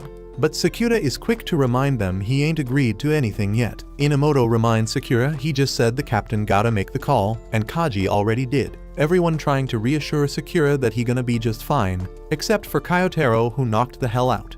Nairi was shocked when the second years started sharing contact info with Sakura and Suo. Inamoto mentioned there are a lot of talented first years this time around and told Sakura to give it their all in leading them. Sakura ain't got a damn clue about how to handle this, so Inamoto straight up tells him to do whatever the hell he feels like for now. But that just pisses Sakura off even more because he doesn't want anything either. Inamoto gets an idea and tells the three dudes to stick close to Kaji while he does his rounds. Nairi spills to Sakura that Kaji used to be quick to throw down in fights before middle school, so you never know what might set him off. Right then, some old lady starts crying about losing her kid, and Kaji assures her they're gonna find her. Nairi's hella surprised when Kaji ends up passing the task to Kusumi. Sakura can't believe it either because they thought a badass captain would be all hands-on, like Umamiya. Nairi's worrying about the missing kid, and Sakura declares they're gonna make damn sure to find her. Just then, Sakura gets shocked when he sees that Suo-dun shared his words in the group chat. Sakura's thinking nobody gonna give a damn, but turns out everyone's hyped about it. Sakura then bumps into some freaking cat, and Inamoto shows up to reveal that the missing child is actually a missing cat. They start chasing after the feline, but that sucker ends up climbing a freaking building, and Inamoto's like, ain't shit we can do now. But Sakura straight up shocks everyone with their Parker skills and smoothly scales that damn building. Sakura's right on the cat's tail, and Kaji's watching him closely. Sakura barely dodges smashing into someone, but still struggling to catch that damn cat. The dumb furball jumps off some sketchy bridge, and Sakura's left with nothing to do. But Sakura gets a major shock when Kaji comes out of nowhere and dives after that little devil. A few moments later, the old lady's all grateful to Inamoto for saving her cat, but he gives all the credit to Kaji. She goes to thank Kaji, but he just tells her to make sure it doesn't happen again. She promises to be more careful, and the crew gets a thank you gift. Sakura goes and asks Kaji what the hell he wants as a captain, but Kaji got zero clue what he talking about. Kaji explains he didn't even want to be captain in the first place, but only did it because his buddies wanted him to. Sakura starts to connect the dots and realizes that Kaji's situation is similar to his own. He figures that if there's no real reason for Kaji to be the captain, then maybe he doesn't have to do it. But for some strange reason, Kaji takes great offense to Sakura's words and says something about not being able to make candy if he runs out. Kaji explains that he's not good at communicating like Kusumi or rounding up the guys like Inamoto, so he relies on them. But at the same time, they rely on him too. He feels the need to live up to their expectations and does his best to do so. Sakura realizes that it's okay not to have any specific desires, but then he questions whether living up to his friend's expectations is something he really wants to do. Nairi hands Sakura the gift they received for their help and compliments him on how ninja-like he looked while chasing after the cat. Nairi knew that Sakura could be counted on because they've always been reliable. Sakura wants to confirm what Kaji told him, so he asks his friends if they chose him as grade captain because they're counting on him. Without hesitation, they confirm it and assure Sakura that he can count on them too. A little later, Sakura collapses inside Tachibana's restaurant after carrying the old lady.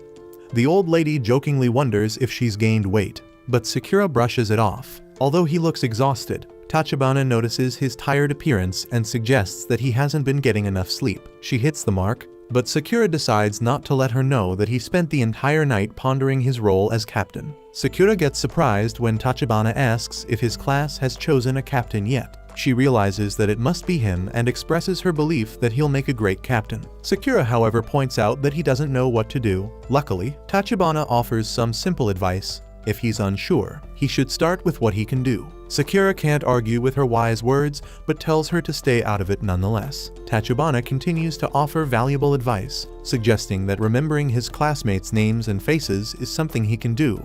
Calling people by their names will show that he's taken the time to know them better. Sakura suddenly realizes that he hasn't been calling anyone by their names, and Tachibana encourages him to start practicing right away. Feeling overwhelmed, Sakura decides to run off. The old lady calls him bashful, but Tachibana believes that Sakura is actually afraid of forming close relationships with people. As Sakura returns to school, he asks Nairi to tell him everyone's names.